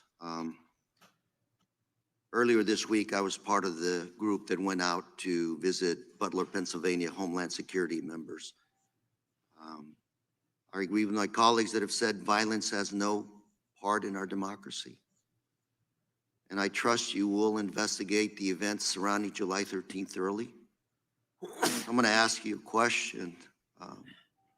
Hope you keep it in mind as your investigation proceeds, which is, who's in charge? Who's in charge at a campaign rally, setting it up? Secret Service or a campaign? And I ask this question because when I was there, had a couple of law enforcement individuals alluding to that question as well. They gave me an example. They said, if a Secret Service says you need to set up a line of dump trucks behind the stage to serve, to protect the candidate, and the campaign says that's bad optics, who ends up winning the debate? So my question is, who's in charge? And as you investigate this crime scene, hope you ask the locally elected officials. I spoke to a county supervisor, local police and sheriff. They all had information they wanted us to know, to relay. We just didn't have the opportunity to sit down and talk to them. There was a lot of concern that they weren't given enough time to prepare for this rally. They thought there were things that could have been done better. And ultimately, what I keep thinking, what I keep coming back to is question, who's in charge at these rallies? I think it's an important one because we have an election right around the corner. Pennsylvania, Butler, these areas, battleground states around the country will continue to be areas where our candidates, both sides, will show up and the threats will continue to be there. So I hope, Director Ray, that you'll keep that statement in mind as you continue to investigate this crime scene. Well, I appreciate the question. I will tell you that we've conducted well over 400 interviews, but we have many more still to conduct. And as is not unusual in an investigation, I'm sure there will be situations where we have to go back to people we've already interviewed with follow-up questions. And our interviews cover a wide range of people. I do think it's important to make sure that the committee and the American people understand the scope of our investigation versus the scope of others. Our investigation is focused on the shooter and his attack. There is, of course, and I understand completely why, there are two separate reviews, one by the DHS Inspector General and the other by this outside independent panel that's been announced, that are focused on the security posture, the adequacy of the security posture at the rally, Secret Service decision-making and actions and things like that. And so I certainly understand why there are all those questions. But those are in scope of those two other reviews. And of course, whatever Congress chooses to do. Our investigation, though, because of our interviews of people who are on the scene, will relate to that in some ways. And we're going to share whatever we learn that's relevant with those other reviews. Director A, my last minute that I have, I'm going to flip quickly to your good job resources. Earlier this year in the Appropriations Committee, you testified that you were, for 2024, your budget was $500 million below what you needed to sustain your 2023 efforts. A few minutes ago, you talked about foreign terrorists. The last few weeks, I know information has emerged. That information came from FISA information that was able to be collected overseas on these possible terrorist threats. What we have here today is a domestic terrorist, what looks to be a lone wolf. Your statements, there's nothing really there that would have tipped anybody off to this individual. Is that what I'm hearing from you? Well, I don't know that I'd go quite that far because we're still investigating a lot related to the shooter. It does appear so far that we're seeing less in his... My 6 seconds, I would just say, I would ask that you let us know what resources you need to protect the American public and our candidates in our democratic system. I appreciate the question. I would just say this. We are in, as I've said consistently today and for quite some time now, we are in an elevated threat environment covering a wide range of threats. And the FBI is central to protecting the American people from those threats.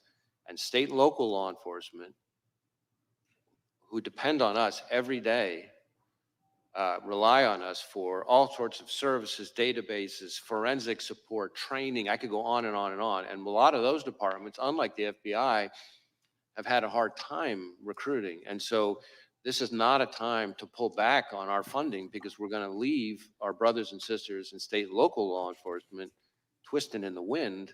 And then by extension, the American people we're all collectively sworn to protect. Thank you. And Mr. Chair, I yield. Gentleman yields back. Gentleman from Texas, recognized. Thank you, Chairman. Thank you, Director Ray, for being here. When did you last speak with President Biden?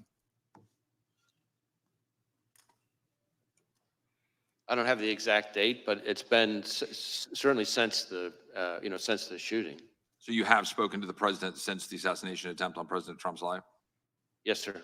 And what was the mental state of the president? We had a perfect professional conversation.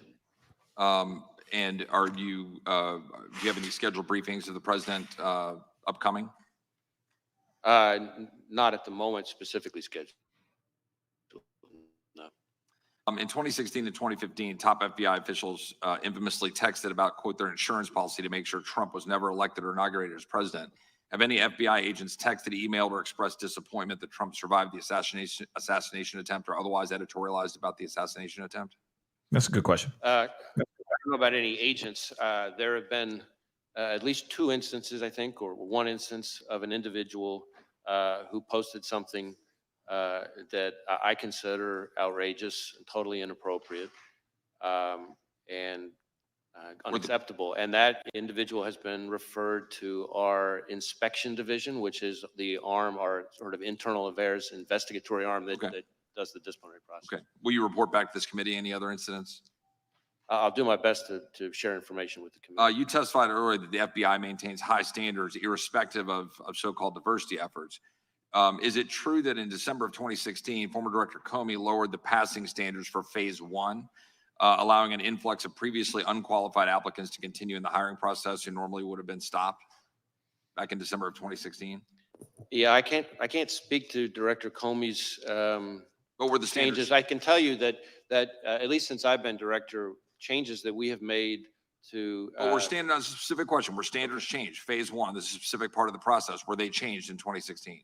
Well, I don't recall if they were changed in 2016. Obviously, I started, as your question presupposes, after that. What I can tell you is, since that time, we have made changes to various phases of the process, but none of them, this is important, none of them lowered the standards. In fact, if anything, they actually increased. Are you familiar with reporting that we have, and we've asked questions to you about this, I'm not sure the result of the questions, that have more, quote, easily accommodate a large pool of available applicants, FBI special agent hiring standards have been relaxed and requirements measurably lowered.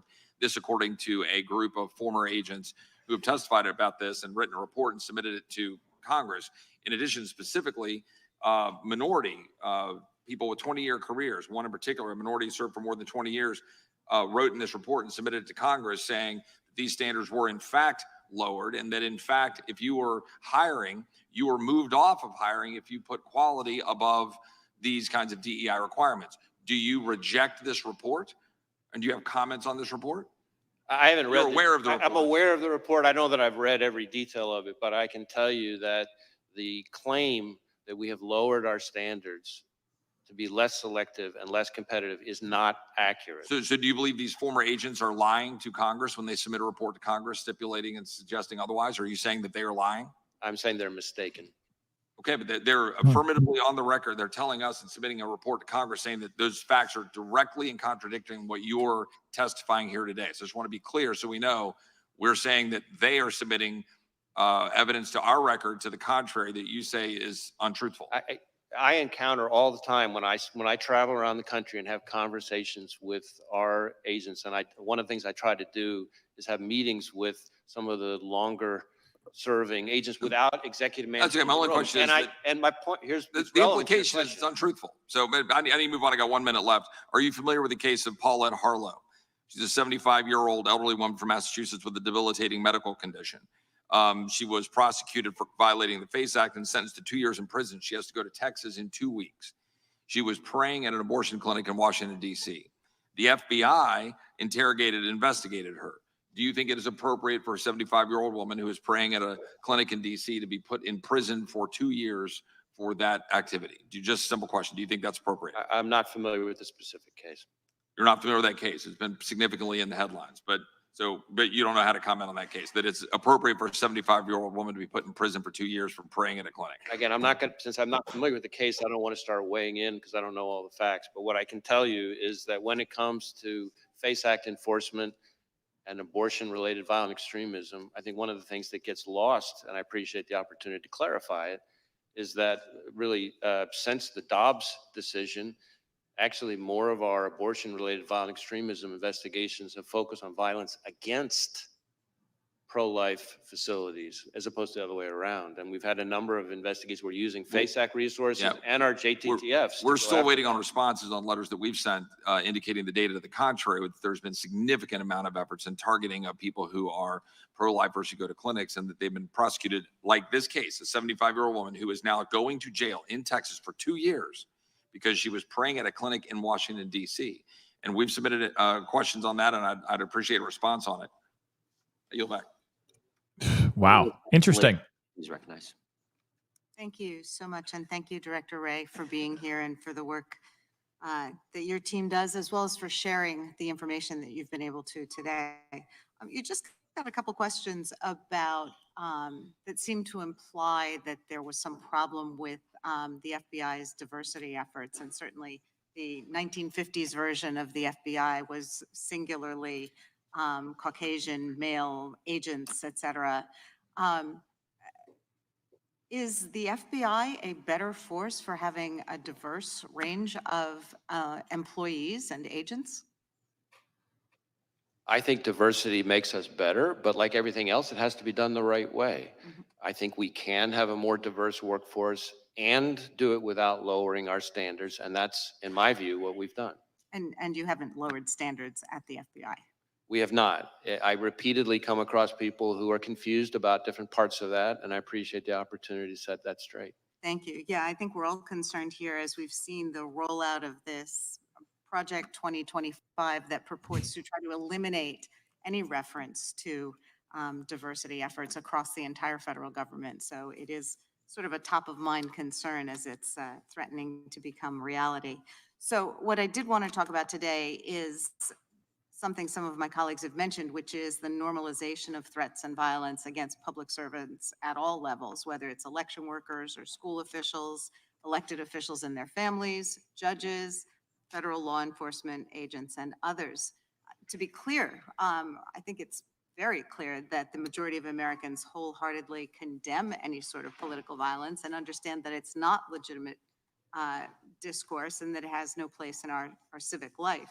But words do matter, and they have consequences, particularly when uttered by people in positions of leadership. So that's why I remain very concerned by the willingness of some members of Congress to repeat disinformation and conspiracy theories that undermine trust in our public institutions, which serve all Americans. And when elected officials embrace overheated or fact-free rhetoric, it becomes dangerous. I have been heartened, as many national leaders have unequivocally condemned calls to violence, and I would urge all members of this body to do so and continue to do so regardless of the party affiliation of the perpetrators or the targets of such threats. You and our other national security officials have repeatedly warned us that foreign actors are actively working to spread disinformation, to influence our elections and discredit our public institutions, and we shouldn't be aiding and abetting them. So to live in a country that we aspire to, where our most valued democratic processes like free and fair elections can be carried out unimpeded, and people can run for office, serve their communities, and exercise their right to vote without fear of violence, we've had some concerns about violence around our elections. In 2020, the endorsement and promulgation of falsehoods about the election results by the former president and his campaign led to threats and attacks against election officials and poll workers in Pennsylvania. And those falsehoods also wasted millions of taxpayer dollars on frivolous lawsuits and extraordinary security costs. So as we're again approaching November, we want to ensure that those who implement and defend our elections, our neighbors and our nonpartisan civil servants, can do that important work free from conspiracy theories and threats. So we know our local law enforcement across Pennsylvania are preparing for some disruption and threats because while Pennsylvania may be a battleground state in the upcoming election, that battle should obviously be a war of words over policy and the vision we're charting for our country's future, not an actual civil war. So how is the FBI working with state and local law enforcement to prevent and respond to election-related violence, particularly against election workers? So in a variety of ways, we're partnering with state and local law enforcement. Obviously, the physical security in the first instance, in most of the respects you're talking about, is in the ordinary course, the responsibility of state and local law enforcement. But we play an important role in a number of ways. So we share, threat bulletins, information like that about things to be on the lookout for, things we're seeing. If we ever have specific threat information, then we work to get it to the right people. We have election crime coordinators, which we've had for decades in all 56 field offices, who have existing relationship with not just state and local law enforcement, but election officials, especially focus on security and threat-related issues. And then, of course, we're participating in the Election Threats Task Force that DOJ set up, which is focused on threats of violence or actual violence against election workers specifically. And we've had a number of arrests and even some convictions already on that. Thank you for your input. I yield back. General yields back, Director. It's my intention to go approximately another half an hour. Then we'll break for the Prime Minister of Israel's address to the Congress on the floor, give you a chance for lunch, and then resume after that. But we'll keep pushing through the next half hour if we can. The gentlelady from Indiana is recognized. Thank you, Mr. Chairman. Thank you. I think you have a little bit better tone in conversation, so I appreciate it, and answer some questions, so I appreciate it. Hopefully you'll answer also on 2 letters that I sent you over a year ago, one related to Durham report, and the other one related to Russian infiltrated SBU that collaborated with FBI. So hopefully we'll get these answers, and hopefully we'll start doing authorization. Don't you think doing authorization would help us to get better answers? Congress should be probably working authorizing new agency. Don't you agree with that? We work very hard to try to get information to this committee and to other committees. But authorizing spending probably would be a good thing for us to do. Don't you agree? Oh, I'm sorry, authorizing what? Our spending, not just doing appropriating, but actually doing authorization of spending through this committee. Yes. Okay, thank you. We might start doing that. But we can talk about, and a lot of my colleagues on the other side, AR-15 gets a lot of bad rap, like to bring it up, this issue. But really, there are a lot of hunting rifles that probably maybe even more accurate than a lot of ARs. And don't you agree? We have like millions, right? Don't you agree? We have millions of rifles owned by law-abiding Americans. So do you think we should be taking them? Millions of rifles from law-abiding Americans? What do you think about that? Would that be something feasible, and really we should be doing that? Well, again, I'm not going to be addressing anybody's specific legislative proposal. From our perspective, from the FBI's perspective, the concern is any dangerous weapon in the wrong hands. But all weapons in the are hands dangerous. of the wrong person. But all weapons are dangerous, right?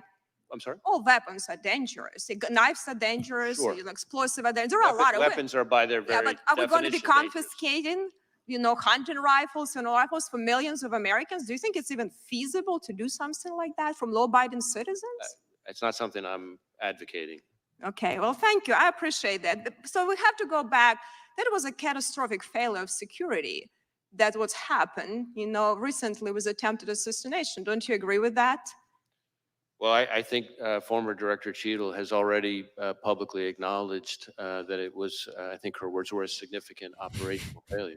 Then we had, similar situation, a different, talking about bad optics. Speaker Pelosi at that time didn't want to have bad optics on January 6th, and we didn't have proper security here on January 6th. That was a catastrophic failure too. Are we looking at that? Any one conclusion was made from that? Have we made any adjustments? Because I know a lot of people, got hurt now just being here. It was a lot of cases bringing up the Department of Justice, and a lot of them were really just law-abiding Americans that really just upset with the government, and they have a reason to do it. So I think we need to think about it before we prosecute, or instead of actually, looking how we can deal with real criminals and how we can have a proper security when we have events with so many people there. So did you She is Ukrainian, Ukrainian American, just so you guys know. Victoria Spartz. That's why she has that heavy accent. Very interesting. confidential human sources, did you have them on January 6th in the Capitol? Well, again, I'm never going to be getting into when and where we Okay, have are you have not used confidential human sources. Are you willing to stand the record that you had no confidential human sources that went into Capitol on January 6th? As I've said consistently, I'm not going to get into where we have or have not used confidential human sources. I can tell you that if you are asking if the violence at the Capitol on January 6th was part of some operation orchestrated by FBI sources or agents, the answer is no. No, I And didn't it's a ask you that. disservice I asked to our you, so people. did you investigate any confidential human sources? Did you do any investigation and looking at that? So you're not answering if you had any or not. So if you had potentially, did you do anything you needed to make sure to investigate that none of your sources did anything wrong? If they did wrong, they were prosecuted the same way, like you're trying to prosecute a lot of people that really, even in Supreme Court rule recently that some unconstitutional charges. Let me just add that there have now been, I think, 180 individuals who've gone to trial, in addition to the 850 who've pled guilty. Right, but I think the problem is you put and- these and let me- charges, may I- a lot of people would put may I guilty. finish? But let me say just quickly, because I only have 10 seconds, really. So I hope you will take seriously what you're doing. Related to the border security is also a crisis. Have your vice president was a lead-in on that. Has she initiated meetings with you to lead, like weekly or monthly meeting where she actually get briefings from you as a lead-in border czar that had that function? Have you had that? Has she initiated any meetings on a regular basis with you? Again, Gentlelady's time has expired. The gentleman can respond. right, on this issue of confidential human sources, number one, I will say there is a DOJ OIG review that's underway that I think addresses some of these kinds of topics, I believe, but I won't speak for the Inspector General. Second, as to this suggestion, which I've heard all too many times, that somehow January 6th was orchestrated by FBI agents or sources, I will note that in addition to my prior comments, that there have now been 850-ish individuals who've pled guilty, another 180 who've gone to trial. They've all had access to defense counsel, discovery, all the things the Constitution and the rules provide them. It's been in front of something like 15 different judges, I think dozens of juries, and not one has given credence to this notion. And in fact, I don't think any of them have even really seriously tried to raise it. So it's not just my word for it. Look what's happening in the cases. Thank you. The gentleman from Colorado is recognized for 5 minutes. Thank you, Mr. Chairman. Thank you, Director Ray, for being here, for your testimony today, for the work that you do each and every day, and that your frontline agents across the country do each and every day to protect Americans, to keep our country safe. Also grateful for the work that you're doing in investigating the horrific events of July 13th and the attempted assassination of former President Trump, which everyone must and has condemned. I would first just ask, do you believe that the FBI has the adequate resources to ultimately ensure that your agency gets to the bottom of it and fully investigates this terrible crime? Well, we are devoting massive amounts of resources to this specific investigation. We have easily several hundred FBI agents, analysts, and professional staff working on it. It involves over half of the FBI's 56 field offices, almost every headquarters division. We even have some of our overseas offices working on it. You might say, well, why is that? Well, because some of the companies that involve accounts or purchases or communications or what have you that the shooter used are foreign companies. So we have to get evidence from overseas from those companies. I've talked about our lab a little bit earlier today. We've got our Office of Technology Division working on the digital devices. We have our Behavioral Analysis Unit, our BAU, working on helping us build out a profile of the shooter. I could go on and on and on. So it's all hands on deck on this case, as I think is appropriate. Now, when you ask about our resources, I've been public about the fact that the fiscal year 24 budget put us $500 million below where we needed to be to sustain current operations. And on FY25, the current House mark would put us significantly further back behind that and would result in significant risks across every program and our support to state and local law enforcement. We arrested something like 50 violent criminals per day, every day last year. The current mark would mean more violent criminals on the street, more neighborhoods at risk. We have about a 1,300% increase in our investigations related to China and its targeting of us. And I can assure you, China's not cutting its budget. This would mean more threats from China. We have something like 300 to 400 investigations just into cartel leadership. And about hardly a week goes by when some FBI field office isn't seizing enough fentanyl to wipe out an entire state.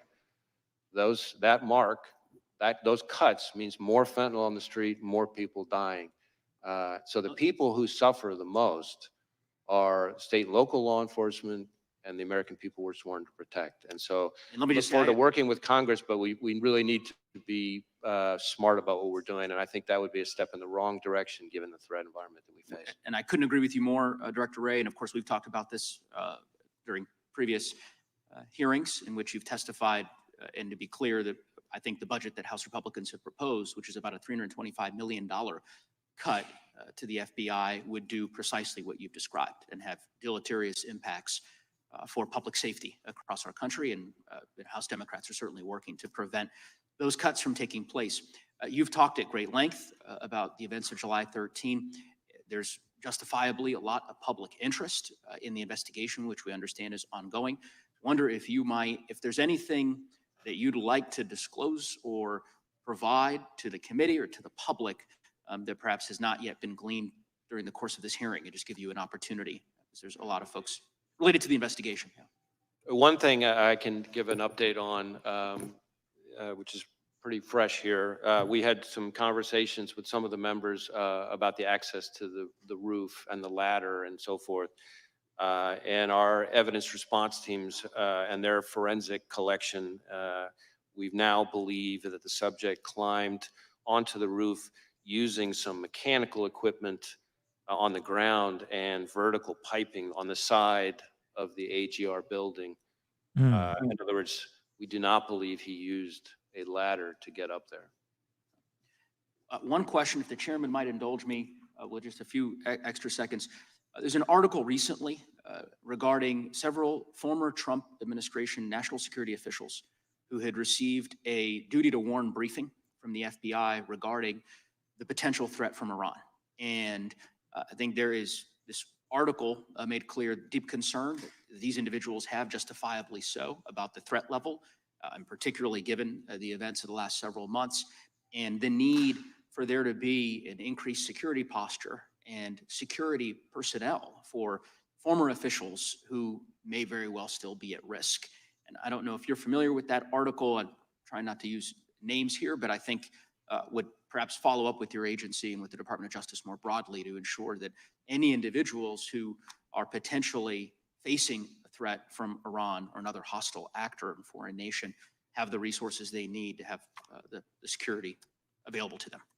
So again, without reference to any specific individual, I want to be very clear about this because I've tried to be vocal on this, but it sometimes doesn't get noticed as much, which is that in my view, the Iranian government has been extremely aggressive and brazen. We have seen in the last few years an attempt, I'm speaking just from public information now, an attempt to assassinate a former U.S. National Security Advisor on U.S. soil. We have seen an attempt first to kidnap and then to try to murder an American dissident / journalist who was a critic of the Iranian regime right smack in the middle of New York City.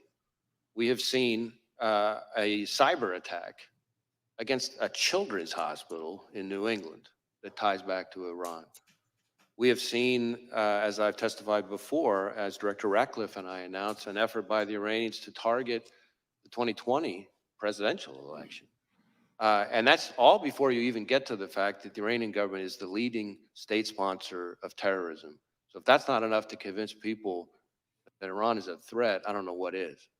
But Director, was there a distinction between what the gentleman from Colorado raised and what you just said, this general concern in these specific instances you talk about, and a direct specific threat on President Trump that's distinct from what you've been describing as this general concern with Iran? Well, again, I can't get into specific pieces of class. And if so, when? If it was a distinct threat on President Trump, when did that take place? Yeah, all I can tell you, certainly in this kind of setting, is targeting of U.S. officials for the Soleimani strike is something that is a reality that the Iranian government has at times called for very publicly. And whenever there is reporting, let me try to answer your question this way. Whenever there is reporting about any of those protectees, we share the information in a variety of ways, working with the intelligence community, working with whoever is the protective service with responsibility for that individual. And we do it in a timely way using the duty to warn process that was just referred to.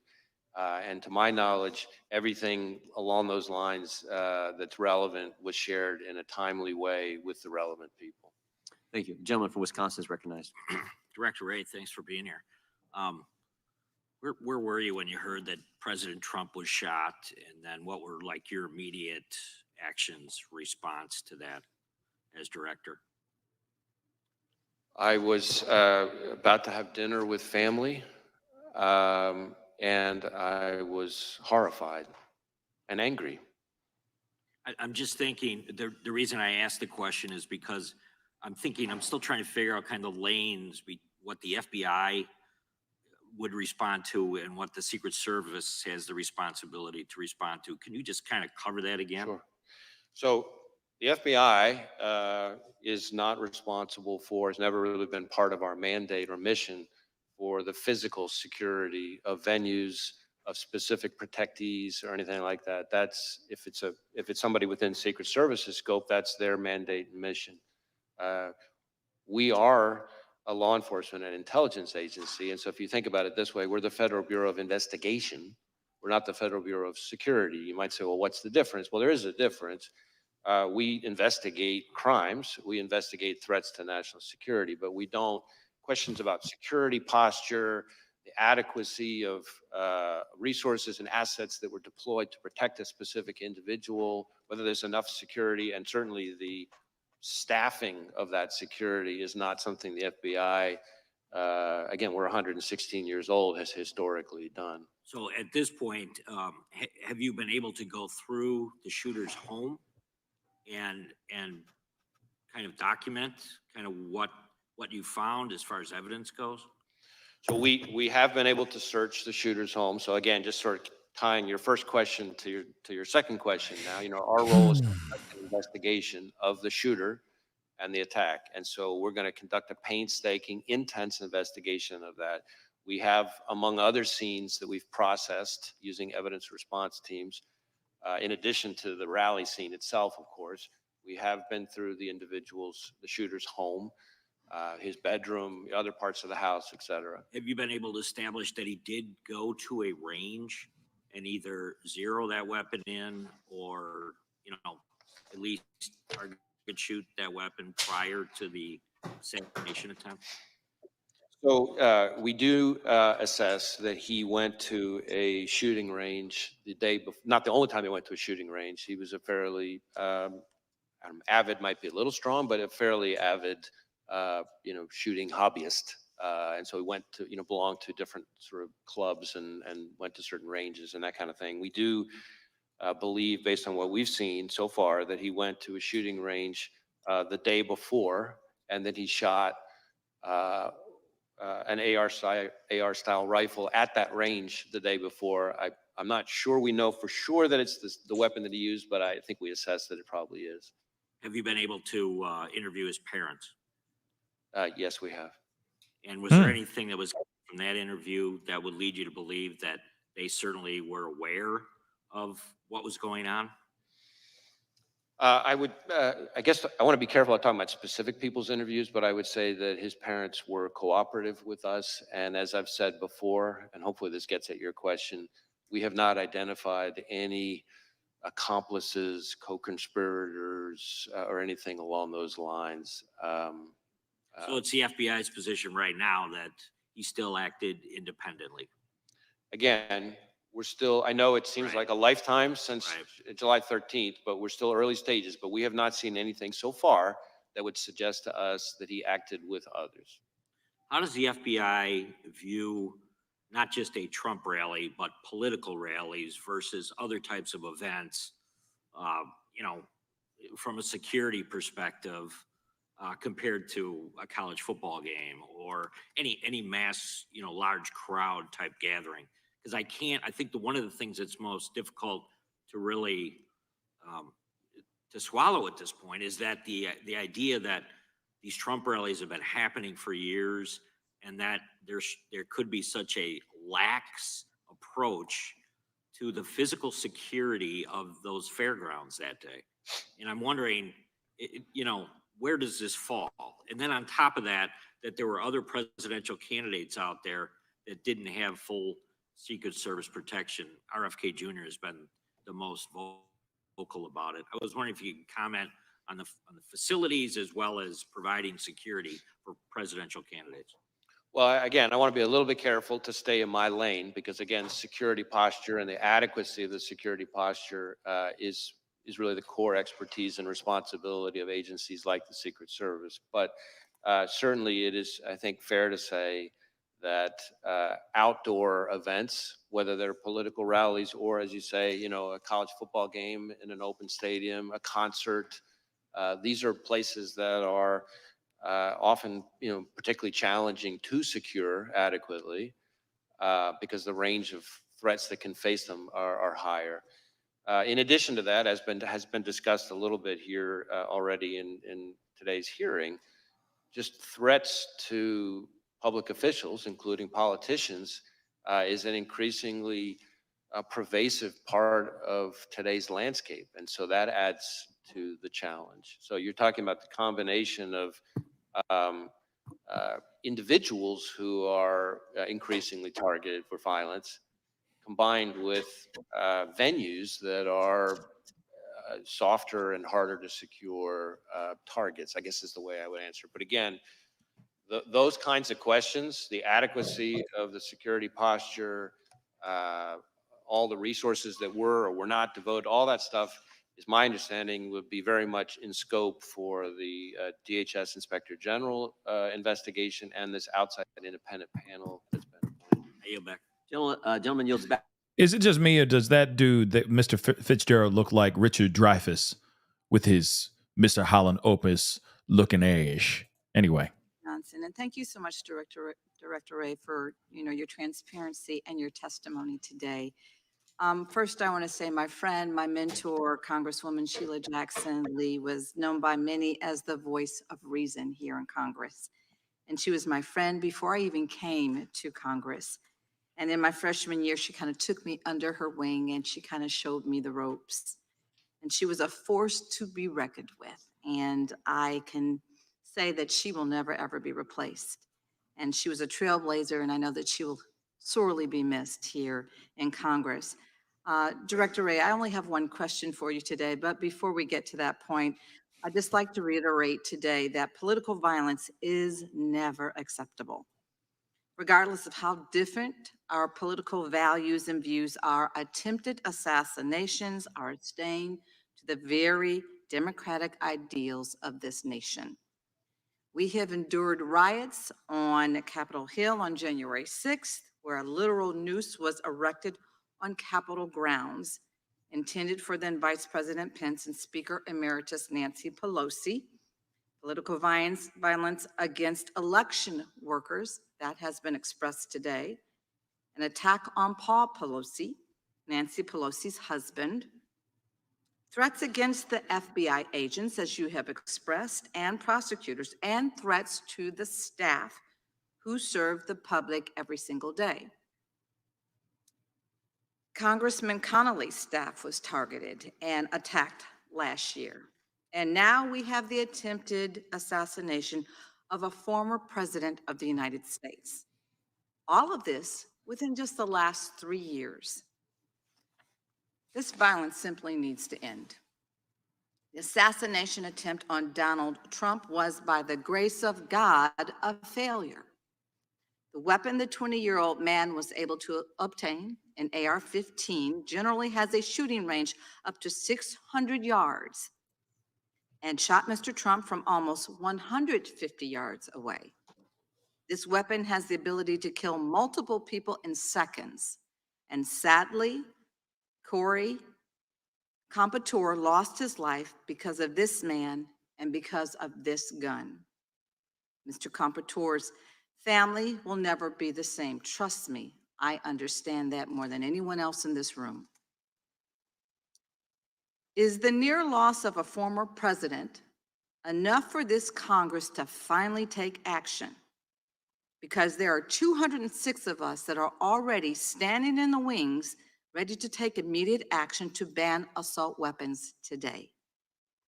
We need only 12 more of our colleagues to join us in courage and move the legislation to save lives of so many of the people that we are elected to serve by removing assault weapons from the hands of people who simply should not have them in their possession. We are crippling our democracy, and we are ripping apart our fellow Americans until we do.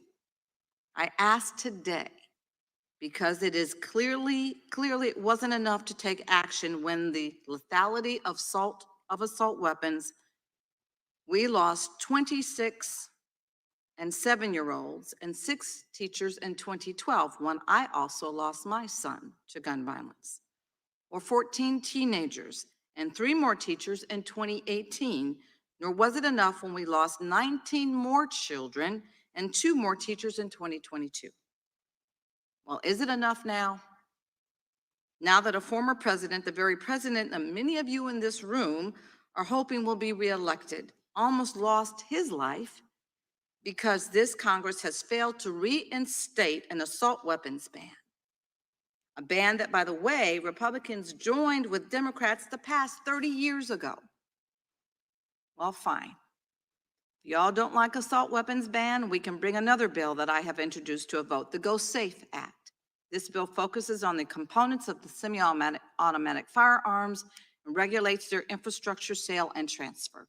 This, again, is not the time for thoughts and prayers. This is a time for action. Director Ray, just one question I have for you. Would you rather have your officers protected or protect someone against an assault weapon being shot from 147 yards away, or a standard pistol with no accessories attached? Well, again, I'm going to refrain from appearing to comment on specific legislative proposals, but I can tell you that we have certainly concerned about the danger to law enforcement from any kind of high-powered weapon in the wrong hands. And it hits close to home for us because just not that long ago, two great agents, Laura Schwarzenberger and Dan Alphen, down in Miami, executing a search in a crimes against children case, were shot and killed by a subject with an automatic weapon. So again, dangerous weapons in the wrong hands is something that, of course, from a law enforcement perspective concerns us, but I'm not going to wade into the legislative process. Well, thank you for that answer. I'd rather give our agents a fighting chance. And I yield back. Gentlelady yields back. Gentleman from Oregon is recognized. Thank you, Mr. Chair, and thank you, Director Ray, for being here today. So we spend $3 billion a year, excuse me, on the Secret Service, $3 billion.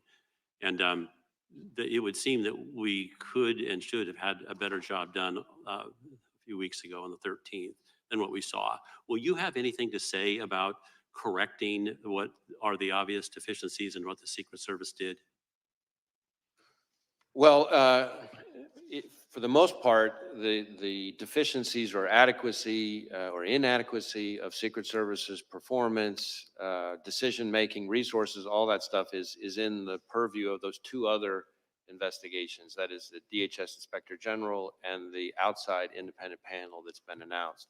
Having said that, our investigation, which, as I've testified now, involves several hundred FBI employees and every asset we can bring to bear of the shooter.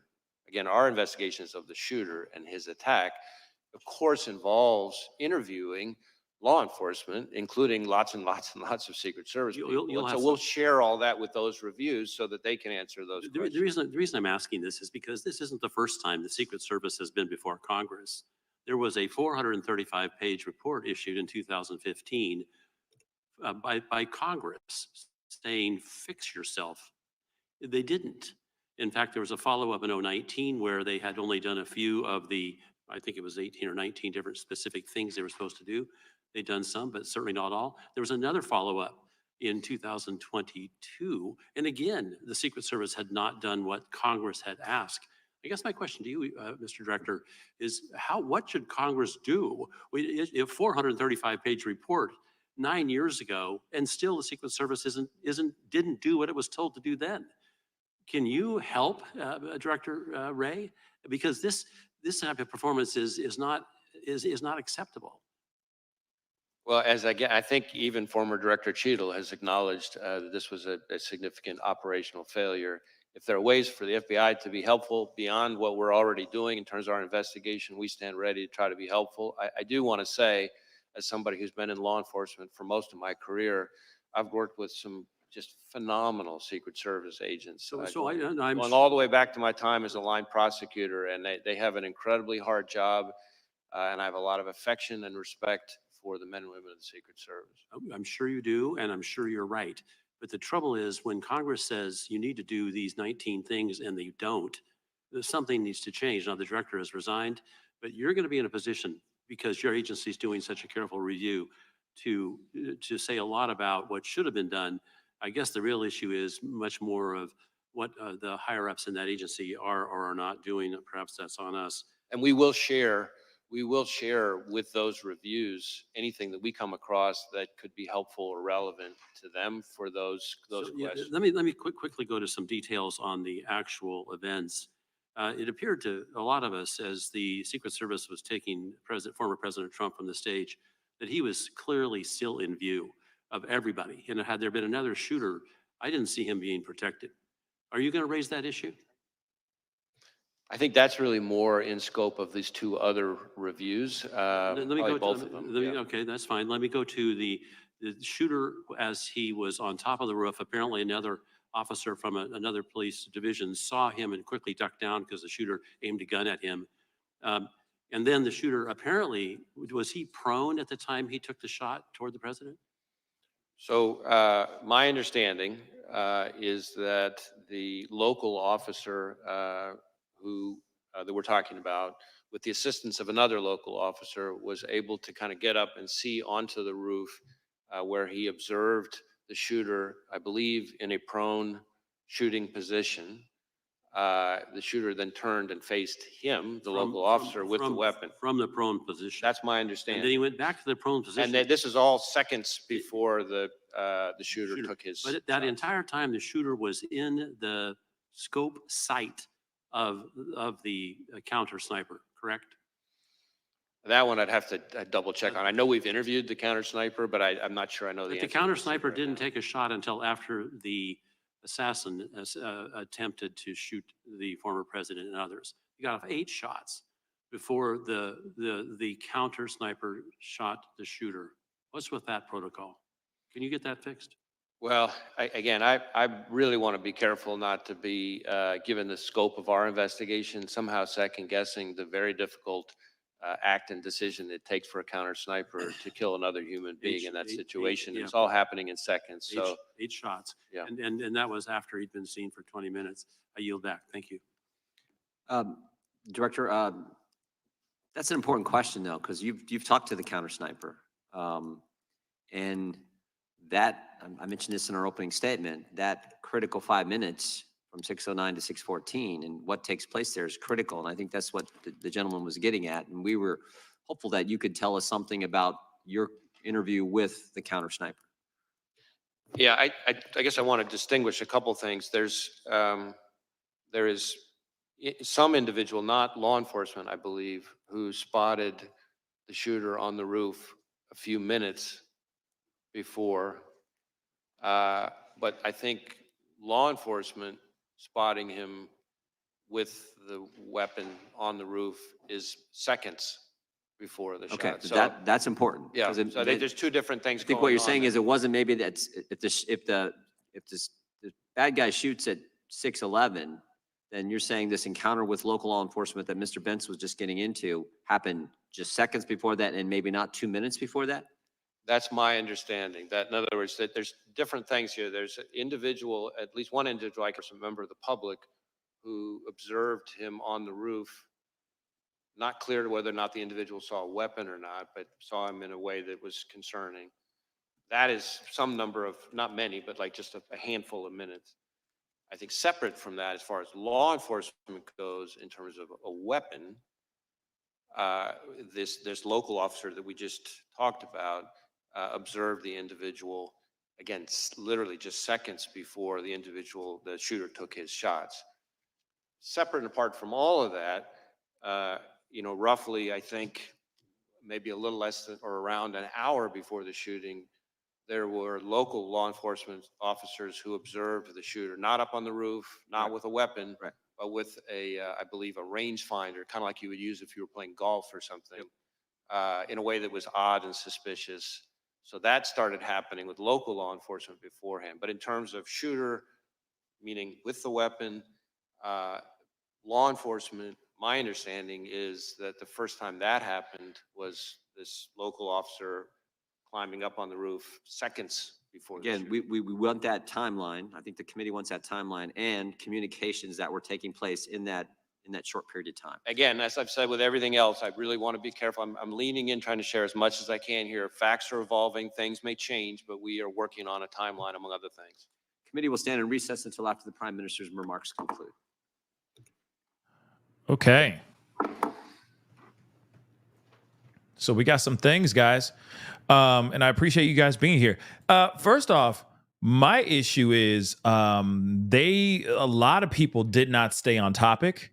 Like, this is a hearing. Like I said before, this is a hearing for about what happened on July 13th, not things about, January, about the J6 or anything of anything else. Everyone is there to find out more information about what happened, right? And how we can prevent this situation from ever happening again. And what happened? Nothing. Pretty wild stuff, right? Now they're going into a lunch break, and I'm going to do the same as well. And it's just, for me, it's frustrating. Like, yeah, somebody commented like, Pascal's so over this. I kind of am. I'm going to be honest. Like, we got a few breadcrumbs, You know what I mean? We got a few things. You know, I took some notes. I wrote these things down, you know what I mean? Just to kind of talk to you guys about it, just a kind of a recap. But at the same time, it's like this in S-dubs, it went beyond just about gun control. It went beyond.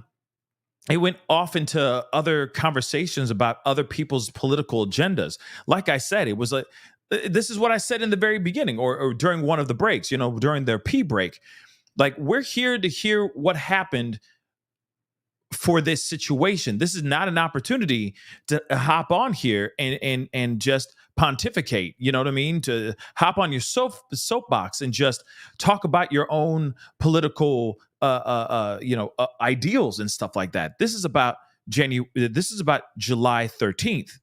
And now we're watching this, and still no one, like, a few people ask questions, but that's about it. A few people ask questions pertaining to what happened on July 13th, but a lot of other people were talking about other BS. I mean, let's be real. Matt Gaetz kind of opened up the gates when he started sitting there going, "Oh yeah, you know what was like? You know, have you talked to Biden?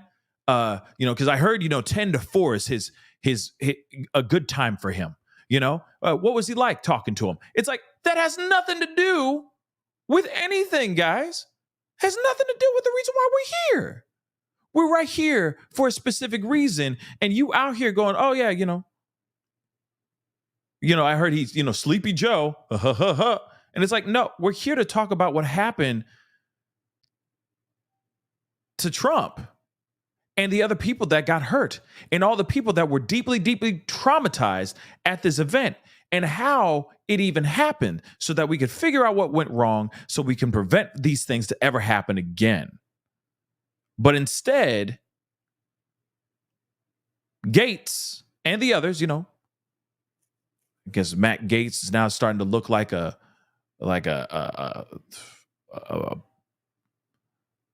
Ken doll melting in the sun. But other than that, he has the audacity to take this time to just take digs. And other people followed in suit. Not everybody did, but other people did follow in suit. And I'm sitting there going like, what the heck?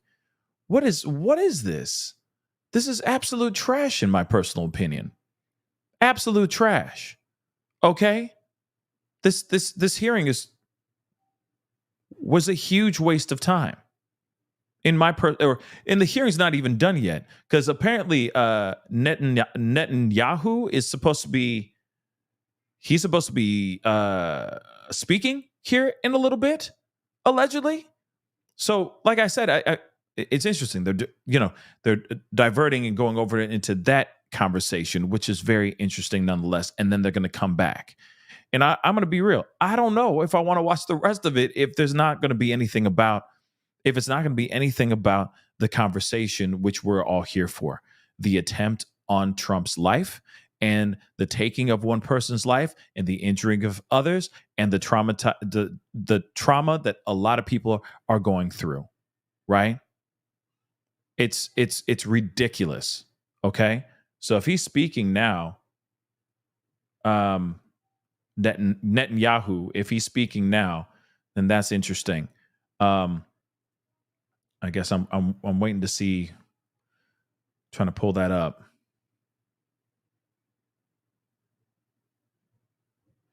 Because they actually killed that live. All right. So I don't know if they're coming back. They may not. I don't know. But as we figure some things out, if Netanyahu is actually speaking and all that, then I urge you guys to go over there and check that out on your own recognizance, because I'm not going to go live. I'm not going to play that live. Okay. But just a couple things and then the other thing, Project 2025, right? They kept on talking about, other people were talking about that as well. And I'm like, cool that you're bringing it up. Gotcha.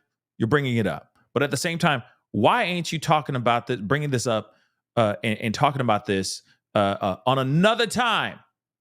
Because this is a hearing about the attempt on the former president's life. Not talking about Project 25, not a dig at Biden, yes, I get that there is a little bit of conversation about gun control and all that. I get that piece, but it's like we're here to find out information about what happened. So here's some information. Okay. One of them that I thought was very interesting, you heard the dun dun dun, you know what I mean?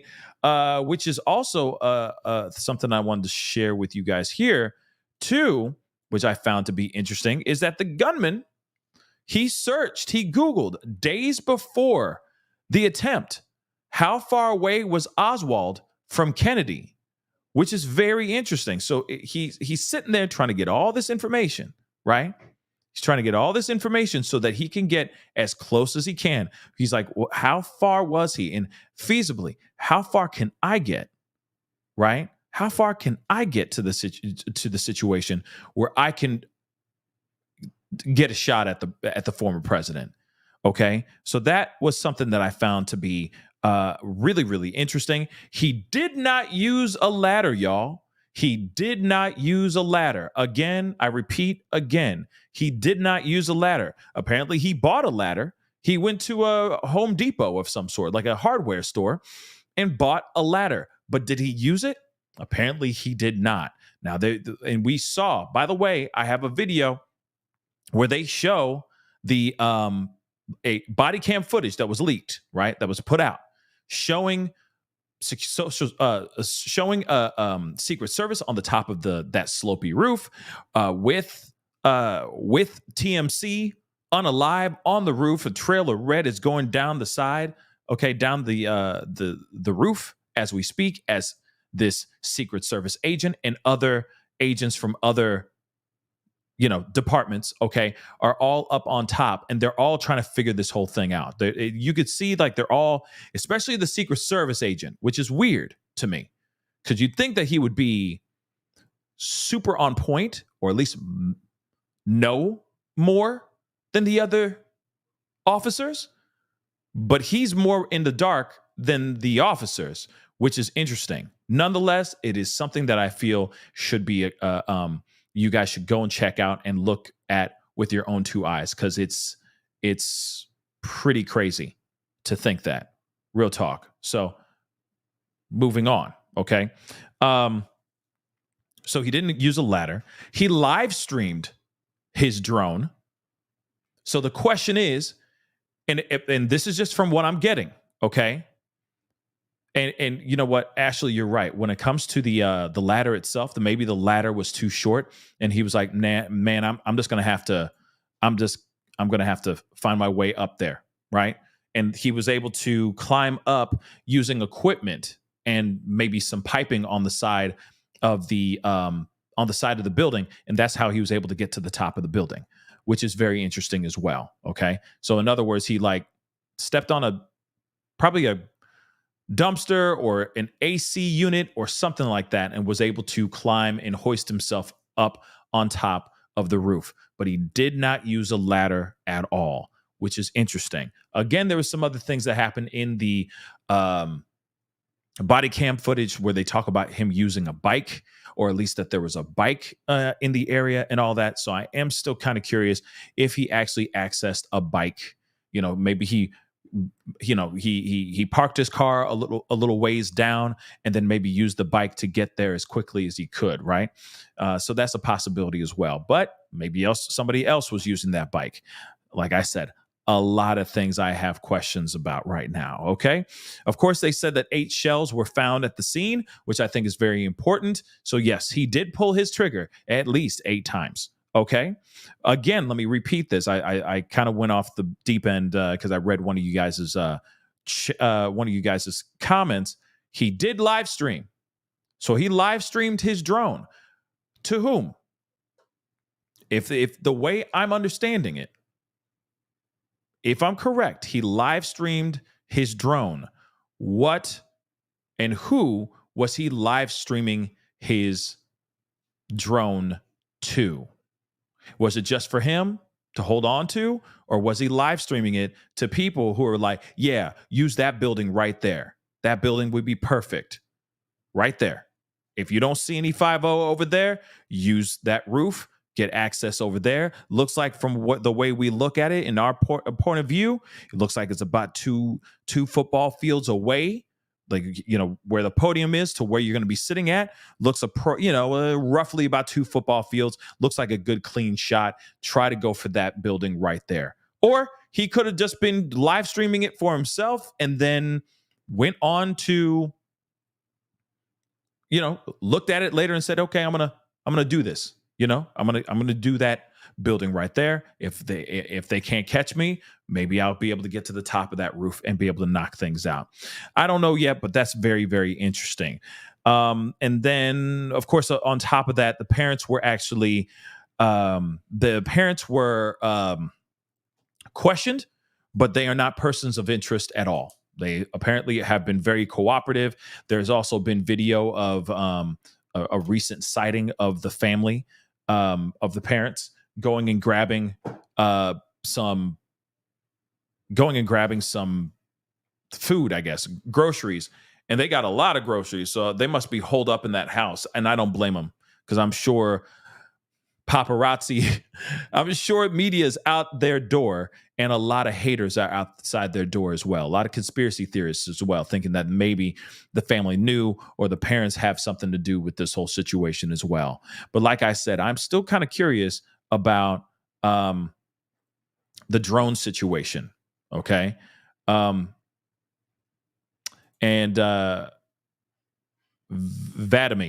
Yeah, well, we don't know what drone and app he used. Yes, so we can't confirm it wasn't online live stream. And that's a good point. Like I said, was he live streaming? Was when they say he was live streaming, because that's what they said. Oh, you know, he was on there live streaming. Okay, what was he live streaming? Is that for real? Because I'm actually curious about that, right? So we will see what happens here when they come back from their situation. Now, moving on, let me get some of these super chats here. Cornbread Pretzel, what's up? Thank you so much for the super chat. The mudslinging, I'm here for it. Yeah, the mudslinging was kind of crazy. You know, like Gates came up and he's doing this stupid thing, you know, just asking ridiculous questions, unnecessary questions, in my personal opinion. And then the next person comes up and he's like, yeah, you know, him with 17-year-old girls, have they've been doing an investigation in that? And it's almost like him just saying, shut up, Gates. You know, interesting, right? It's like, shut the hell up, right? But moving on, mudslinging was real. Mimi, thank you so much for the love. Hey, Pascal, fam, and all you good souls. Yes, to all you good souls out there. You guys are incredible. Okay, thank you. See, now the thing is real quick, before I go into continue on with these super chats, a lot of people think like him a clown, but he still is in office. Like he still has his position. So I still don't get it. I really, really don't get it. And I don't get it, guys. I don't get it. He's an odd one in my personal opinion. Sorry, guys. I know, I try to stay pretty neutral for the most part, but that man gives me the heebie-jeebies. I don't know about y'all, but something irks my soul about that dude. I'm sorry. Sorry, not sorry. If that pisses you off, hey, lo siento, that's just, I had to say it. Something about him just doesn't feel right. And then, of course, when he goes up there, when he did when he asked questions with the director, it seemed he was asking questions. He didn't seem all over the place. He didn't seem wackadoo nuts. But then today, it just feels like he just had the crazy, let me just be a jerk, asking stupid questions that have nothing to do with this hearing in the first place. It's like you were doing just fine just 2 days ago. And then today, you just feel like going crazy. All right. But anyway, moving on. Casey, thank you so much for the love. Can we get to and stay on the topic at hand? July 13th, exactly. Can we get to that and to just stay there? Just stay right there. Don't move. But nope, didn't do that. Okay? Didn't do that. Okay? Moving on. Lil Shoe, thank you so much for the love. I don't care what happened to Hunter Biden's five years ago, or the president last year, or Trump 10 years ago. I need to know what happened 11 days ago. I agree 100%. If you didn't catch how many times I hit that horn. Yes. Okay. Moving on. Thank you so much, Tony. Tony May. Thank you. Do they know who the guy in the gray suit is? Do they know who the guy in gray suit is? Guy in gray suit. I'm confused as to what that question is. I don't know, I guess, but somebody in the chat, maybe you guys know what Tony May's talking about. But I am kind of curious about what she means. No disrespect, Tony May. All right. Thank you so much. Tired as a mother. Thank you so much for the super chat. Secret Service and FBI help with. I mean, they were no. I don't think it was that. It was Sebastian Rogers. Apparently, they were helping with Sebastian Rogers' case, not Caleb Harris's case. I don't know if it got to the level of FBI. I don't know if Caleb Harris's case got in the hands of the FBI, but I do remember that during just Sebastian Rogers' case, they did a whole live, right? They did a press conference and they said the Secret Service and FBI are involved in trying to help find this young boy. And I have yet to hear anything as of late about that. So I don't know if they just said that just to say they said, just to say that just to say it, you know what I mean? I don't know if they said it just to say it, but it does seem a little bit weird nonetheless. Okay. But like I said, very, very interesting stuff, guys. And of course, as we get going, as we continue to watch, there's more and more craziness going on. I don't know. Do we watch the rest of this, or do we just stop and, come back when it's the live stream for when we watch the press conference from President Joe Biden? I am kind of curious about that because honestly, I feel like we're kind of just going in no direction. And a lot of it has nothing to do with July 13th. I feel like the most information we're going to get out of Director Wray's mouth is what we've heard so far, where he said, hey, here's some information that hasn't been put out here, right? He Googled this. He didn't use a ladder. You see what I'm saying? I feel like it's like his favorite food is pizza. He is a 20-year-old white boy. He puts on his pants one leg at a time. I'm just saying, it feels a little bit like that. No offense. It's like, okay, stating the obvious. All right. You know what I mean? So I don't know. My personal opinion, I don't know. I just don't know. I just don't know.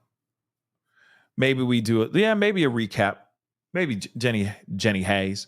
Maybe a recap. Maybe that would be helpful because, like I said, it's just meh. It's a meh for me. Pizza does sound good. Pizza does sound good. I'm so hungry right now, guys. Woo-hoo! So I think I'm going to end the show.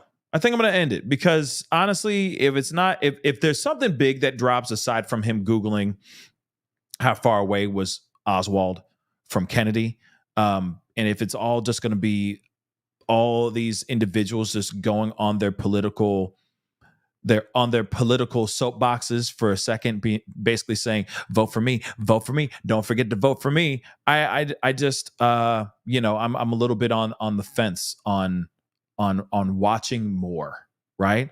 So what I'm going to do is I'm going to end this show.